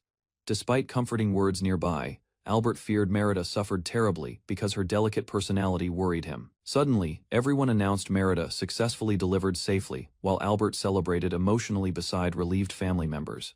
Carefully holding newborn son proudly, Albert promised protecting Merida's child faithfully throughout his entire future life. Relieved greatly, Albert visited recovering Merida while she compared childbirth pain against brutal battlefield experiences previously. Laughing softly, Merida blamed Albert's noisy panic outside, while appreciating his sincere concern for their safety. Proudly smiling nearby, Merida praised their newborn son, while Albert happily accepted her affectionate compliments warmly. Carefully holding infant son, Albert proudly introduced Aureus von Elwyn as their child's official noble name. Unexpectedly arriving later, Alexis loudly mocked Aureus's heroic name while joking Albert copied famous war legends. Gently comforting Merida, Albert promised everyone would protect newborn Aureus while she recovered peacefully. Resting happily, Merida appreciated Albert's kindness, while Aureus received affection from their trusted companions. Meanwhile, Albert reflected proudly upon becoming Aureus's father during Arcana Territory's increasingly unstable political situation recently. Far away, Lord Licht angrily received desperate requests, demanding immediate reinforcements for struggling Arcana Territory forces. Suddenly, another report revealed Lord Zazin ignored Arcana completely, causing Lord Licht furious frustration and panic. Furious over betrayal, Albert discovered Zazin's unauthorized attack disrupted Corsus leadership and military stability. Determined to restore control, he ordered immediate preparations for marching directly toward Arcana Territory. Meanwhile, Corsus officials hurried organizing troops, provisions, and strategies before conflict rapidly intensified further. Confidently accepting responsibility, the young ruler prepared personally leading commanders struggling preserve national unity completely. Facing possible punishment, Albert still seized army command, preventing Arcana exploiting Corsus' internal disorder successfully. Anxiously reconsidering everything, Albert feared impulsive decisions would permanently destroy Corsus' military discipline completely. Consumed by rage overnight, he violently trained alone, blaming hidden conspirators, manipulating recent dangerous conflicts. Before sunrise, 40,000 soldiers advanced from Tiana, while rumors spread throughout Corsus' noble territories. Days later, Albert reached Zazin's riverside encampment, immediately questioning his reckless unauthorized military movements directly. Furiously confronting Zazin, Albert accused him causing Tiana's abandonment and threatening Corsus' stability through ambition. Calmly enduring threats, Zazan explained Stefan discovered troop movements, forcing sudden strategic adjustments throughout campaigns. Across the river, soldiers prepared securing supply routes while protecting Corsus camps from unexpected enemy attacks. Prince Orgus discussed Arcana's fortress defenses carefully, hoping prolonged warfare eventually exhausted Urlach family resistance entirely. Although opportunities appeared favorable, Albert worried abandoning Tiana permanently would damage Corsus' political influence severely. Finally accepting Zazin's dangerous proposal, Albert warned failure would cost lives and destroy remaining military trust. Successfully crossing Zazu River, Zazin's landing party awaited supplies arriving safely toward their temporary encampment. Suddenly, massive fires erupted beside construction sites, destroying boats and throwing soldiers into complete panic immediately. Hearing chaotic reports, Prince Orgus angrily demanded explanations, while protecting critical river operations from collapsing entirely. Elsewhere, hidden attackers ambushed supply routes, preventing provisions reaching Albert's exhausted frontline forces successfully. Following repeated mysterious incidents, Orgus finally completed preparations before launching long-awaited military advances toward Arcana. During Pearl's 6th month, Merida struggled calming baby Arius crying endlessly throughout the imperial residence. Worried about hunger, Merida requested Berta's assistance, while anxiously questioning her ability raising Arius properly. Thankfully, Berta comforted Arius gently, convincing Merida the child would grow healthy and exceptionally powerful. Watching proudly nearby, Albert believed Arius inherited strong demon blood, capable surpassing ordinary human limitations someday. Smiling warmly, Albert anticipated Arius's future growth, while promising becoming stronger alongside his beloved son. While preparing for war, Merida revealed Liz would soon bear Albert another important child. Gently touching her stomach, Liz accepted responsibility, carrying Alco family's future heir safely through dangerous conflicts. Inspired by Arius, she admitted wanting Albert's child too, hoping strengthen their growing family together permanently. Sleeping peacefully, little Arius reminded everyone stronger families created greater happiness throughout imperial household life. Understanding her feelings completely, Albert agreed multiple siblings would bring warmth, stability, and lasting joy everywhere. Cheerfully supporting Liz, Merida encouraged her efforts while Albert prepared, leaving alongside approved concubines soon. Remembering suddenly, Merida asked Albert, informing Demon King properly about Arius's successful birth recently before departure. While protecting the fortress, Merida excitedly planned, teaching Arius becoming stronger than his older siblings. Eventually, hearing dangerous ideas, Albert panicked immediately as Merida considered involving Demon King directly with Arius. Meanwhile, sleeping peacefully, Arius unknowingly attracted overwhelming affection, capable changing important relationships throughout imperial family circles.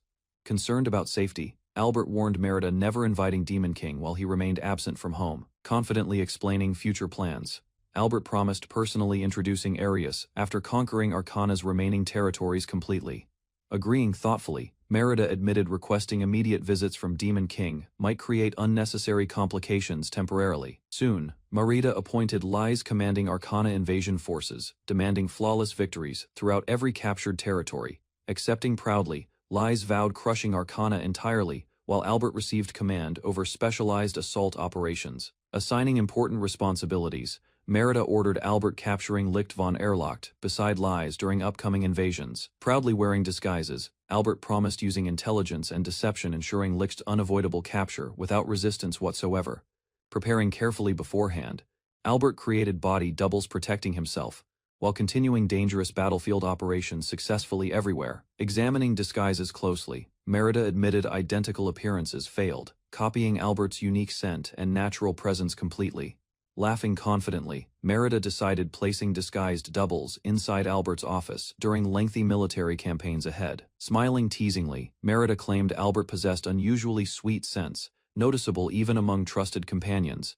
Defending his strategy calmly, Albert explained female body doubles prevented enemies discovering suspicious differences during absences. Entrusting castle protection entirely, Merida promised safeguarding Arius while Albert prepared marching toward brutal battlefields soon.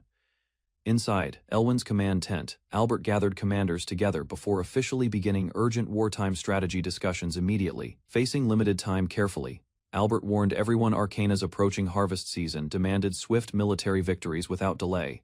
Leading war preparations carefully, Albert created special assault forces alongside Preston and ambitious demon commanders. Following strategic routes, Elwyn troops advanced toward Zazu while coordinating movements beside allied kingdom armies successfully. Near Arcana's border, Preston constructed defensive checkpoints, blocking enemy reinforcements occupying important territories throughout Zazu. Strictly warning Preston, Albert demanded absolute defense discipline, preventing single enemy soldiers crossing guarded positions alive. Laughing confidently, Preston promised slaughtering intruders while protecting checkpoints until Albert issued further commands.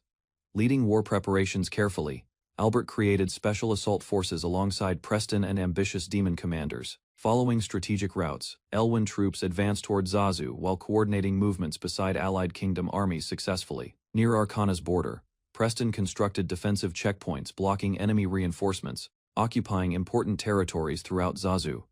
Strictly warning Preston, Albert demanded absolute defense discipline, preventing single enemy soldiers crossing guarded positions alive. Laughing confidently, Preston promised slaughtering intruders while protecting checkpoints until Albert issued further commands. Smiling confidently, Liz assured everyone Miller's coordination would prevent unexpected disasters during upcoming battles successfully. After civilians evacuated safely, demon forces prepared surrounding Arcana Castle and capturing Licht von Erlaucht immediately. Hearing final instructions carefully, Allied commanders organized troops before advancing toward Arcana territory together simultaneously. Raising fists enthusiastically, soldiers responded proudly while morale throughout Albert's invasion army increased dramatically before departure. Before campaigns continued, Albert welcomed Lord Albert Fran, whose experience greatly strengthened Elwyn military expedition preparations. Fran supported Elwyn forces greatly by supplying unused Ashley Castle provisions during expanding military campaigns successfully. Meanwhile, Melvis organized storage facilities efficiently transforming unwanted supplies into valuable wartime financial resources. Recognizing Fran's loyalty carefully, Albert officially appointed him supporting Elwyn armies throughout Arcana invasion operations. Albert, wearing a mask, explained that the upcoming campaign relied on deception. Approaching a wealthy merchant, Albert proposed a temporary alliance. He offered valuable rewards for success, while accepting penalties if his decisions caused problems. After considering the offer, the merchant agreed to cooperate and keep all reports confidential. Albert then reinforced the agreement by reminding him of the serious consequences of betrayal. With the deal secured, the merchant presented a transportation report. Albert reviewed the details as preparations began at the Elven River encampment. The operation progressed steadily. Merchants gathered supplies, transport teams organized their routes, and Albert's plan moved one step closer to launching the campaign. Albert reviewed the transportation preparations and learned that 100 wagons and 200 workers had been assembled. A logistics plan was presented showing repeated supply runs between the encampment and nearby settlements. The merchant accepted the responsibility with confidence. Having already received advance payment, he promised to handle the transportation of goods without issue. Albert admitted he would have preferred to use his own transport corps. An ally quickly pointed out that the demon tribe was unsuited for rear-line logistics work. Considering the future, Albert proposed creating a hybrid organization that would function as merchants in peace and a transport battalion during wartime. The merchant immediately approved the idea. Albert expanded his proposal by suggesting a transport unit that would operate as merchants during peacetime and serve the army during war. The merchant quickly recognized the opportunity. Albert explained that those who joined dangerous operations would earn additional rewards and bonuses. To ease concerns, Albert assured him that the organization would recruit capable civil officials rather than relying solely on military personnel. Albert outlined a system where promotions depended entirely on achievement. Given authority over civil appointments, he intended to reward talent and effort fairly. Impressed by the plan, the merchant promised to spread the word among his people. Albert expressed confidence that successful recruits could rise through the ranks of House Elwyn. With the logistics plan complete, Albert declared that all preparations were finished. Confident in the groundwork he had laid, he turned his attention toward the final stage of the campaign. Soon afterward, supply wagons crossed the Elven River using a temporary bridge. The sturdy crossing impressed the observers. Built with simple materials and practical methods, it was strong enough to support heavily loaded cargo wagons. Credit for the construction belonged to Albert's idea, while workers and peasant conscripts carried out the demanding labor needed to complete it. From the bridge, Albert assessed the situation ahead. An enemy camp blocked the road to the castle, but a diversion created by Allied forces had already thrown their ranks into confusion. Albert's deception succeeded, causing the enemy to mistake a diversion for the Empire's main assault. Alarm bells rang throughout the castle as frightened vassals rushed to organize a defense. Confusion weakened the enemy's response, leaving only a small portion of their usual fighting force available. Meanwhile, Albert's group advanced through Arcana territory without encountering patrols or resistance. A signal arrow streaked across the sky, confirming the advance unit had reached the next settlement. Albert then moved forward with the next phase of his plan. After receiving confirmation that the operation remained secure, Albert ordered a message to be sent to Miller and continued monitoring the advance. A mounted messenger departed immediately, carrying Albert's instructions to the unit commander. Meanwhile, soldiers moved toward a nearby hill, securing a better position for the next phase of the exercise. Under Miller's command, archers released volleys while infantry advanced in formation, carrying out the mock battle with discipline. The training exercise proceeded smoothly. Watching from a distance, Albert concluded that the simulated battle was strengthening his forces and proving Miller's leadership. Albert inspected the training equipment and noted the safety measures. Blunted swords, tipless spears, and harmless arrows reduced the risk of serious injuries. The exercise continued as local vassal troops fought, using modified weapons. Careful preparation allowed the battle to serve as realistic training. Before long, the outcome became clear. Albert watched as the opposing force was steadily overwhelmed by Elwyn's better, trained soldiers. With the day's objectives completed on schedule, Albert decided the group should rest in a nearby settlement for the night. Everything proceeded according to plan. Most enemy troops had withdrawn into Arcana Castle, leaving only forces that had already reached agreements with Albert. With the battle concluded, Albert turned his attention to the settlement and allowed Lies to handle the surrender process. The local vassal and his soldiers laid down their resistance. Lies accepted their surrender and guaranteed the villagers' safety. To maintain order, the settlement leader was taken into custody while the remaining prisoners were processed under supervision. Albert trusted Lise with the negotiations. Her calm approach helped reassure the captives and kept the transition peaceful. Once the settlement was secured, the merchant and his men prepared to move out. Their unit readied itself to follow Miller and continue the operation. After securing the settlement, workers unloaded supplies while prisoners were prepared for transport back to camp.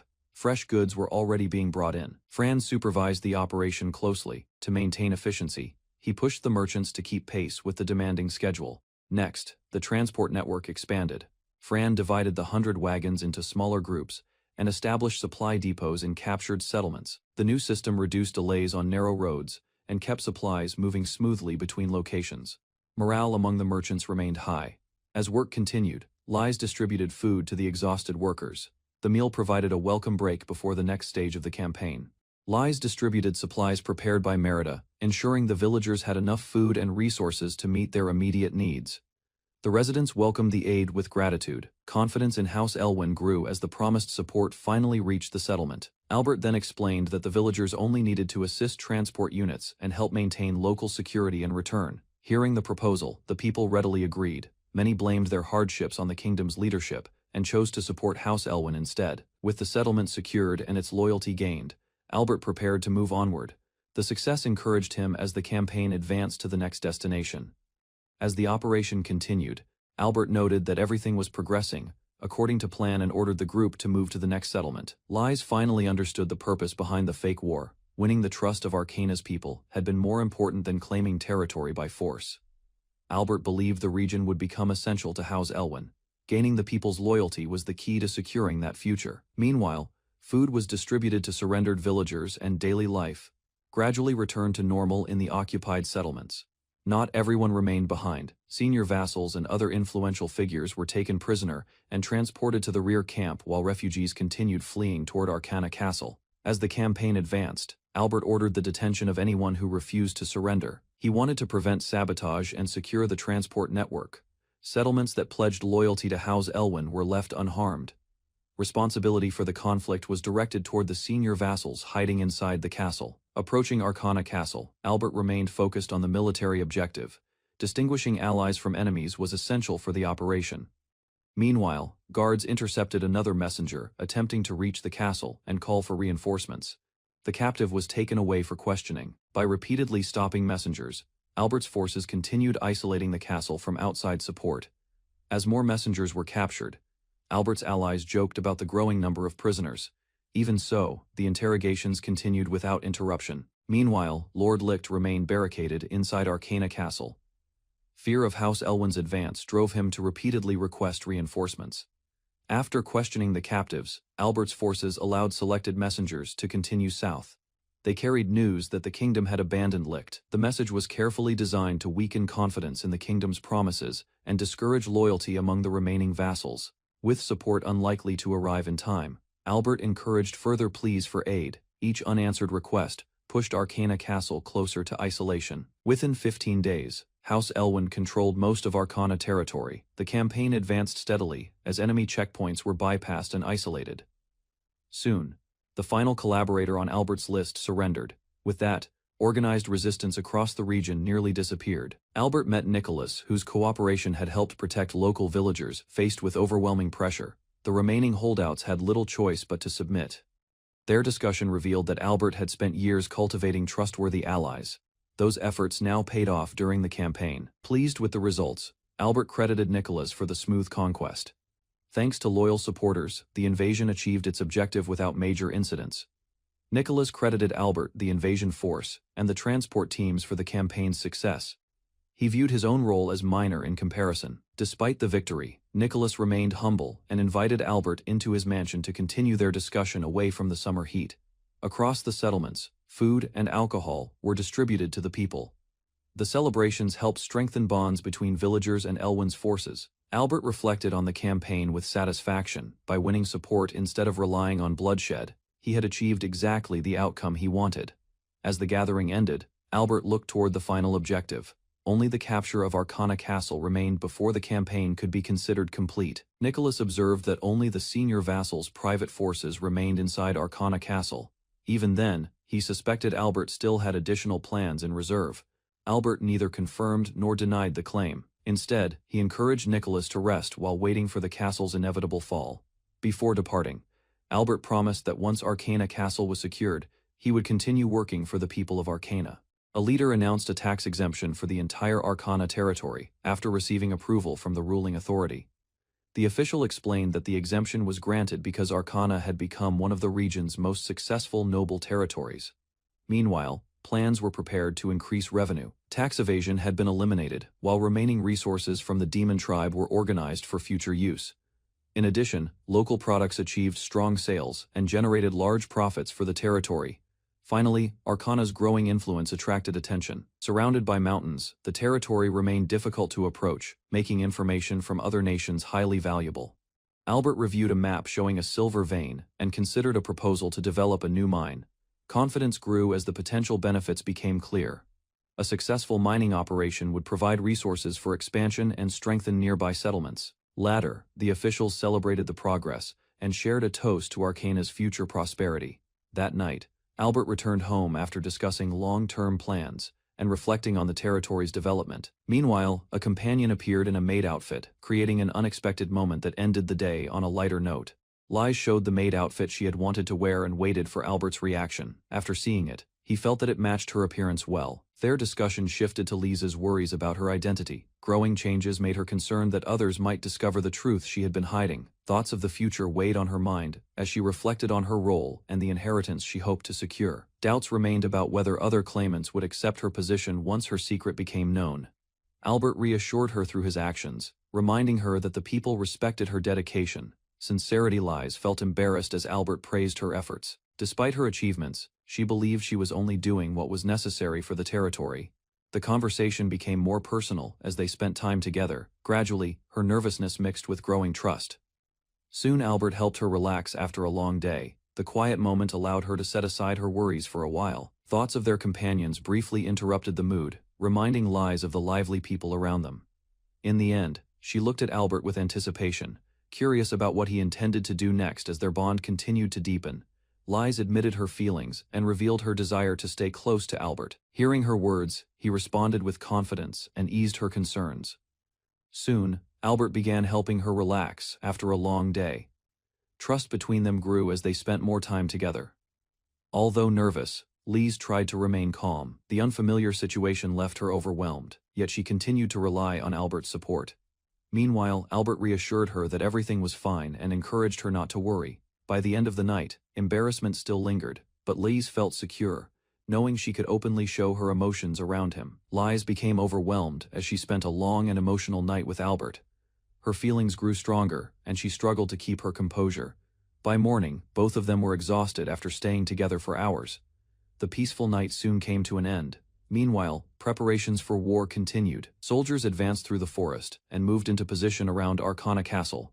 Soon after, commanders gathered at the Elwyn encampment to observe the situation and prepare their next actions. Looking over the battlefield, the enemy leaders noticed an unusual deployment and questioned the strategy being used against them. Scouts reported that Zazan's forces were advancing while Elwyn troops held a higher position.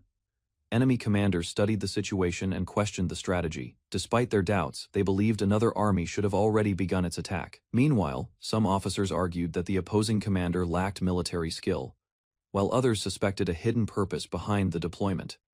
A closer examination revealed that the troop movement appeared to be a distraction. Frustration spread through the ranks as leaders demanded action against the forces stationed near the mountain.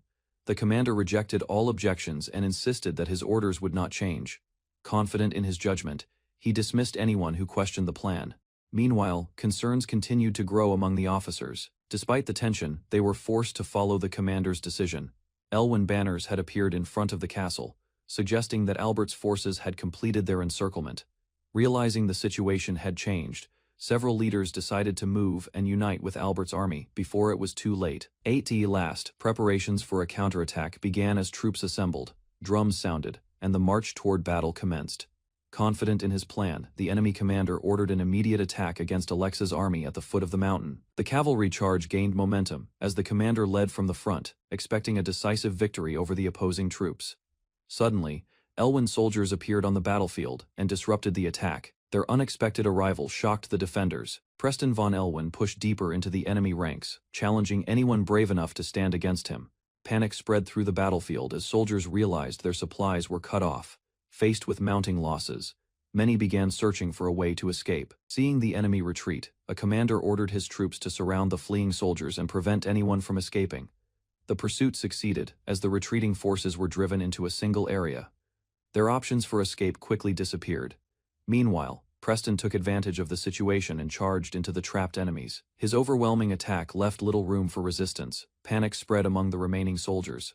After suffering heavy losses, they abandoned the fight and begged for mercy. The battle ended decisively as the last resistance collapsed, leaving the defeated army completely at the mercy of its victors. A victorious commander refused to accept surrender and ordered the remaining enemy soldiers to continue fighting if they wished to survive. Without hesitation, he charged through the battlefield and struck down anyone who resisted. The pursuit continued, despite the enemy's desperate attempts to flee. Meanwhile, his son tried to stop the unnecessary slaughter and urged the soldiers to withdraw. Frustration grew as the son accused his father of leaving the burden to others while claiming all the glory. Laughing off the criticism, the commander insisted that orders must be followed and continued leading the assault. A commander noticed a boat carrying the enemy leader away from the battlefield. Although the escape drew attention, the remaining enemy forces were still trapped. Rather than pursue the fleeing commander, the Allied leaders focused on completing their mission and defeating the soldiers left behind. Cavalry and infantry pushed forward together, overwhelming the scattered enemies and securing control of the battlefield. Marta led relentless demon warriors against fleeing enemy soldiers, refusing surrender while crushing resistance and forcing frightened defenders backward. Across the river, escaping troops struggled through heavy armor before Merida ordered another advance, driving terrified survivors backward together. Following the victory, Allied warriors celebrated destroying the enemy vanguard while regrouping with Burke, confirming their commander escaped alive. Merida instructed her soldiers to display captured enemies around Arcana Castle, strengthening morale while demonstrating consequences awaiting future resistance. Meanwhile, Orga's commanders panicked after receiving devastating reports, realizing Stefan's army could trap them, while demon forces advanced unchecked. Orga's commanders argued over their disastrous defeat until Lord Zazan returned, furious that nobody accepted responsibility for the failed campaign. Without hesitation, Zazan condemned the army's disastrous performance, demanding explanations after their humiliating retreat across the river under pressure. The defeated commander admitted full responsibility, accepting harsh criticism after losing valuable soldiers during the failed battle against Merida's forces. Another officer attempted suicide from overwhelming guilt, but Lord Zazan stopped him before loyal subordinates pleaded for mercy and restraint. Senior officers persuaded Lord Zazan to spare the commander, insisting the war remained unfinished despite severe losses and collapsing morale. Prince Orgus struggled with defeat, as Corsi's nobles begged mercy for Lord Zazan, fearing greater chaos if their leader perished. Overcome by rage, Prince Orgus slashed wildly before sparing Lord Zazan, after Corsi's nobles pleaded for another chance to recover. Lord Zazan collapsed from exhaustion while Prince Orgus confined another officer, allowing grateful subordinates to rush their weakened commander toward healers. Standing alone, Prince Orgus declared every remaining subordinate useless before demanding complete obedience, despite growing frustration throughout the battered military camp. Prince Orgus organized scouts to monitor Stefan's movements, hoping fresh intelligence could prevent Elwyn's forces from becoming surrounded again. Merida observed Zazan's divided army with satisfaction, realizing Elwyn's demon forces controlled the battlefield while enemy commanders reacted helplessly. Prince Orgus worried the crushing defeat would destroy his ambitions, fearing his younger brother might seize the imperial throne instead. Searching for hope, Prince Orgus desperately sought a capable strategist who could finally overcome Elwyn's powerful demon army and restore victory.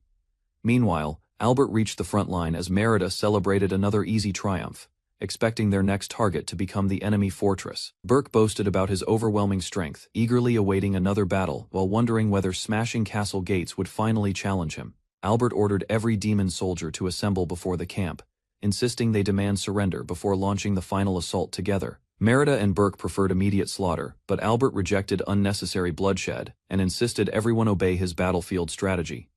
Albert warned stubborn allies that anyone refusing orders could abandon the campaign and return home beside ordinary peasant recruits instead. Following Albert's instructions, demon troops reached Arcana Castle, while peasant soldiers withdrew, leaving professional warriors prepared for the decisive battle. Approaching Arcana Castle, demon soldiers displayed enemy heads across their belts, terrifying exhausted defenders and weakening resistance before the siege even began. Albert admitted the gruesome display looked excessive, yet believed terrifying enemies protected innocent children, living safely near Arceus from future danger. Merida accepted Albert's plan reluctantly, deciding overwhelming intimidation could force frightened defenders into surrender before another bloody confrontation erupted. Burke welcomed the strategy with excitement, while Albert ordered everyone back into formation unless they preferred useless punishment instead. Standing before Arcana Castle, Albert announced the fortress was completely surrounded, urging House Elwyn's defenders to surrender without further bloodshed. Albert reminded trapped soldiers that Lord Licht could not rescue them, encouraging immediate surrender before the demon army launched its assault. Arcana Castle's defenders rejected Albert's surrender offer, convinced the demon army planned to massacre everyone after capturing the fortress anyway. Albert admitted surrender never mattered, revealing the proposal tested experimental weapons while evaluating Preston's preparations before attacking the castle. Burke learned Albert had recruited peasant soldiers to strengthen ordinary troops, giving inexperienced recruits valuable combat experience during the campaign. Albert ordered his companions to burn enemy corpses, clean themselves, and prepare while the siege around Arcana Castle continued. After completing their duties, Merida and Burke accepted a brief rest, deciding fresh battles could wait until everyone regained proper condition. Albert ordered everyone to wash before drinking, warning the celebration must remain disciplined, despite enemy scouts watching every movement. After cleaning themselves, Merida and Burke removed gruesome trophies, washing away sweat before enjoying their long-awaited celebration beside the camp. Meanwhile, Albert received reports that the Rifle Infantry Training Unit had assembled. While peasant soldiers completed their exhausting backpack exercises, Albert instructed the rifle unit to maintain proper combat distance, treating every battlefield movement as practical training against approaching enemy forces. Albert introduced his 30-member rifle training unit, selecting loyal soldiers from different races to develop advanced flintlock weapon tactics. Albert formed a disciplined rifle unit from unmarried volunteers, enforcing strict secrecy to protect valuable military knowledge from enemy spies. Albert introduced improved flintlock rifles, ordering careful target practice while planning future mass production after every soldier mastered accurate shooting. Arcana Castle's defenders mocked the unusual drill until powerful rifle blasts struck unexpectedly, leaving frightened soldiers scrambling across the walls. Albert ordered Miller to continue firing every prototype, measuring each weapon's accuracy, power, and reliability throughout the demanding field exercise.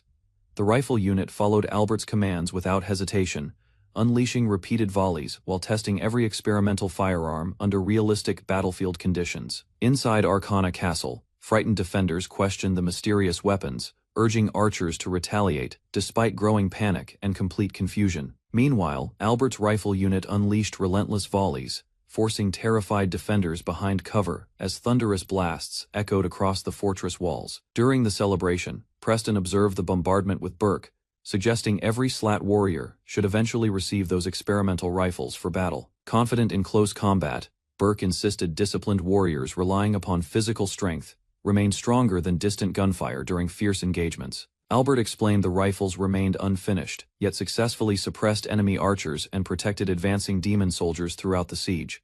Burke questioned Albert's cautious siege, believing crushing Arcana Castle's gates would end the battle much faster than waiting patiently. Albert explained his strategy focused on strengthening future allies under Nicholas, preserving capable soldiers instead of sacrificing them unnecessarily. Listening carefully, Burke realized the matchlock rifle offered weaker troops effective firepower, while supporting large formations against enemy forces. Merida praised Albert's strategy after witnessing the rifle's overwhelmed defenders, proving House Elwyn's military strength would improve dramatically through innovation. Preston observed exhausted defenders facing empty food supplies, recognizing mysterious rifle attacks and isolation steadily destroyed their remaining determination. Hearing Preston's assessment, Albert expanded the celebration, believing the exhausted defenders suffered severe psychological pressure from the relentless siege outside. Inside the fortress, an enraged commander shouted desperate threats, while Burke recognized him as the opposing leader losing control over his troops. Refusing to surrender, the furious commander claimed Imperial reinforcements would soon arrive, insisting Elwyn's demon army would face complete destruction instead. Watching the fortress, Burke laughed at the empty threats before inventing another reckless game to entertain the waiting demon warriors. Preston bellowed for a spear-throwing contest as the enemy commander Licht appeared atop the castle wall, and the old demon general hurled his weapon with a battle roar. The spear clattered short of its mark. Preston grumbled about the miss while Albert noted he'd actually thrown it close, and Merida stepped up, promising to show him how it was done. Merida's throw rattled the parapet, narrowly missing Licht, who flinched back in surprise. Albert asked what Merida thought of her shot, and the enemy commander ducked for cover as debris rained down around him. Preston joked that matchlock guns might have worked better than spears, though he admitted only the demon tribe had the strength to throw that far. Albert agreed to keep the idea in mind. The demons demanded one last drink before battle, while Albert clapped his hands and called for everyone to get ready, declaring playtime over. Barrels of drink were emptied and signal whistle arrows readied. Preston praised the wine for quenching his thirst as the arrows shot skyward, bursting in bright signal flares above the castle. A soldier acknowledged the whistling arrows were as loud as gunfire, ensuring no one could claim they missed the signal. Shouting erupted from behind the gates. Albert confirmed the betrayal inside the castle had begun. The demons excitedly asked if they could finally cut loose, and Albert ordered them to smash the gates and capture the commander so the archers above wouldn't be a threat. Albert commanded all units to charge, declaring that anyone still holed up inside was now useless to the Elwyn family. Preston called for the battering ram, warning that no more defectors would be allowed through, as soldiers braced and roared before the charge. The ram shattered the gate. Albert marveled that even without inside help, the demons broke through the iron-reinforced doors with ease. Miller thanked his lords for their protection and confidently took command, promising the SLAT troops would escort them. Praise for Miller's leadership was cut short as guards revealed their true colors, one shouting his allegiance to House Elwyn before striking down a comrade. Panicked soldiers realized Licht had deceived them. Merida cut one down, unmoved by their pleas. Albert remarked the demons hadn't even needed the defectors, since they'd smashed the gate themselves. The Elwyn side finished off the wavering traitors, noting they'd shown no real resolve either way. Albert coldly confirmed they'd never intended to spare them, as the doomed soldiers cursed the Elwyn family's trickery. Merida tore through the defense, securing the entrance while orders rang out to capture Licht alive. Licht retreated deep into the castle as a runner arrived to report his location. The drawbridge slammed shut, trapping Albert's advance. Preston mentioned climbing the slope instead, but a soldier arrived hauling something enormous at his lord's request. Preston hefted a massive bow built to fire ballista bolts, launching it straight into the drawbridge chain and snapping it loose with brute force. Albert marveled that only the demon tribe could manage such a feat, while a nearby soldier questioned what she was even witnessing. A second bolt tore through the gate itself. Preston roared for the charge as the drawbridge crashed down under its own weight. The door creaked open to reveal a hulking knight, Christ, vowing to crush the Shugmori dogs waiting outside. Albert ordered the enemy captured alive, identifying him as Licht von Erlach's man. Merida eagerly volunteered to handle him herself. Merida was thrown back by the knight's strength. Preston scolded her for ignoring her footing, then ordered everyone else to stand clear. Impressed by the enemy's raw power, Preston charged in personally, declaring he'd finish the fight and deliver Christ's head back to Alexa. The two clashed in a flurry of blows, Preston's speed overwhelming the heavier knight, despite his monstrous strength. Preston's strikes shattered the knight's guard, driving him back with each crushing hit. Christ's armor crumbled under the assault, leaving him twitching on the ground. Albert hesitated, but Preston assured him the man was still alive. Licht recoiled at the sight, cursing under his breath, while Albert brushed off his glare and Merida joked that bearfolk really did resemble bears. Licht demanded another round, warning that House Warspan wouldn't stay quiet if anything happened to him, insisting the Elwyns hadn't truly won. Preston and Merida bickered until Albert cut them off, threatening to bar them from future battles, as Licht mocked Albert's age and mask. Licht was stunned to learn Albert was the Elwyn family's famed strategist, favored by the Demon King himself, dismissing it as nonsense from a muscle-brained demon. Merida remarked that Licht clearly underestimated how dangerous Albert really was, while Preston accused him of merely copying Stefan's ideas. Albert admitted he was nowhere near Stefan's level, and Irina guessed isolated arcana simply lacked outside information. Licht was informed the Demon King himself wished to meet Albert for his service, and that he would be escorted to the capital, Dectorisis. Albert mused aloud about what fate awaited the man who had slandered and betrayed the Demon King, unsettling Licht at the mention of Christ. Albert joked that the Demon King acted like a tyrannical boss expecting results, promising there would be no mercy at all. As the defeated knight slumped in dread, Merida relaxed at home, admitting she liked having her doting, easygoing husband running things, joking that it gave her workplace a homely feel. A soldier rushed in announcing a messenger from the Demon King had arrived. Albert met the hooded envoy, who praised his excellent work and stated he'd come to take custody of Licht. Having heard Arcana Castle was close to falling, the envoy brushed off the praise, saying he simply happened to be nearby. While Albert thanked him for such a fast response, Merida explained that the Demon King himself was already waiting at Ashley Castle for her husband's return, escorted there by his own personal guard. The envoy confirmed the invitation had come from Lady Merida, sending Albert into a panic at the news that the Demon King was at Ashley Castle, half asleep. Merida murmured that the king had called their son intelligent with a bright future ahead of him. Albert spiraled into panic, imagining the Demon King charmed enough to try adopting Arius for himself, terrified of what he might do. Albert ordered everyone to leave at once, insisting they had to return to the castle immediately. Merida protested that Arcana Castle still needed cleanup work before they could go, and Preston questioned the sudden panic. Arena warned that leaving now would make it look like they'd abandoned the job unfinished in the Demon King's eyes. Albert admitted he'd lost his composure for a moment, apologizing and agreeing that the king surely wouldn't just take his child away like that. A masked knight from the Demon King's side confirms custody of Lord Licht is being transferred without issue. Albert accepts the arrangement, sends his regards to the Demon King, and states he still has matters to handle in the Arcana territory. Soldiers drag a captured man who shouts that he refuses to go anywhere near Christ. A larger bear-like man orders him to move.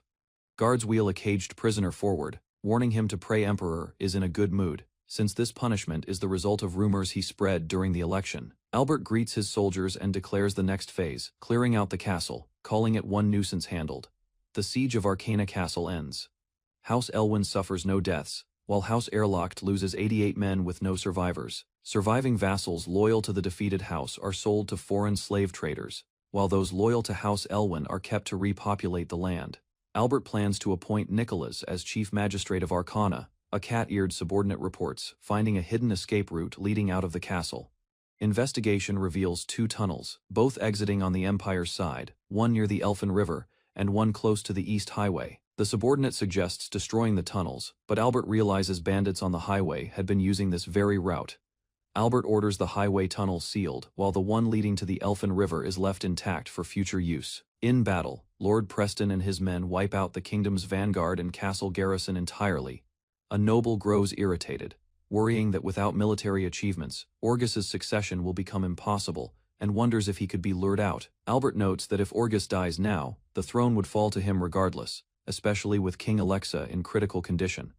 Albert advises that Alexa take refuge with his trusted subordinate Lord Bald, while Lord Goran is told to withdraw from the capital as a precaution. The kingdom splits into the Goran faction and Orgus faction, with Albert determined to prevent unification under Orgus. Orders go out to the Alexa unit, with everyone agreeing Lord Goran's safety remains essential. Recognizing the bait meant for Orgus, Albert arranges thanks to Lord Stefan for stalling enemy forces. The plan unfolds, deceiving Orgus's weak network by staging a fake invasion and pulling troops back. A skilled archer is requested, and troops are planted within the Imperial army to incite conflict. Villagers, trusting Albert's past strategies, accept his new instructions as they move through the liberated territory. By the month of Ruby, preparations for the next phase were complete, while food deliveries and repairs to Arcana Castle continued without pause. At the Alexa Kingdom's forward base, soldiers report that House Bavliria has withdrawn troops from the border, and House Elwyn has abandoned its checkpoint as well. Prince Orgus grins at the news. Reports spread that both House Bavliria and House Elwyn have requested military intervention, while spies confirm the Gontroon allied forces have deployed troops on the Empire's eastern border. Orgus notes that the tide seems to favor him, and his scouts confirm the castle has truly been abandoned. Confident, Orgus declares he will personally lead the charge, vowing to reclaim the entire Arcana region in one sweep, ordering preparations to cross the Dolphin River at once. Days later near Arcana Castle, soldiers spot a fleeing group heading toward the fortress, and recognize the wanted man leading them as Albert von Elwyn himself. Orgus roars that whoever captures Albert alive will be gifted the entire Arcana territory for himself. Troops surge forward, ordered not to kill him. But the narrow path bottlenecks their advance as Albert slips into the castle ahead of them. Furious that Albert reached the castle, Orgus vows they will pay dearly and orders his men to surround the walls. Days earlier in Alexa's capital, Count Barth explains that Lord Albert advises Prince Goran leave the capital for his own safety.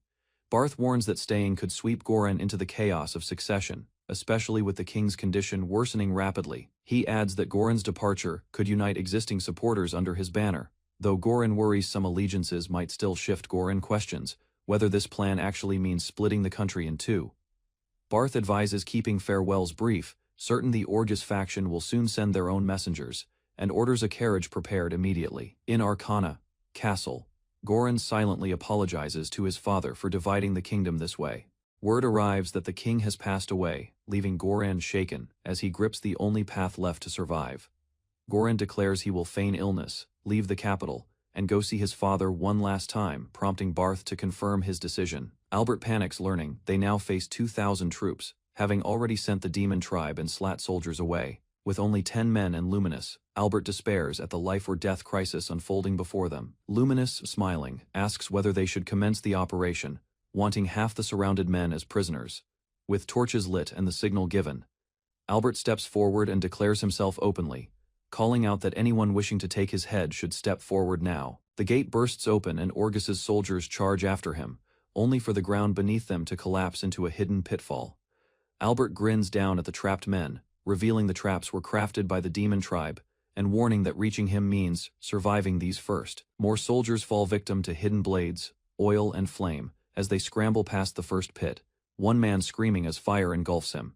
Albert mocks the enemy's naivety, explaining that his craftsmen of war chose careful observation over brute strength when building these defenses. Despite the losses, the soldiers press forward, taking more casualties from spears and hidden strikes as their advance turns increasingly bloody.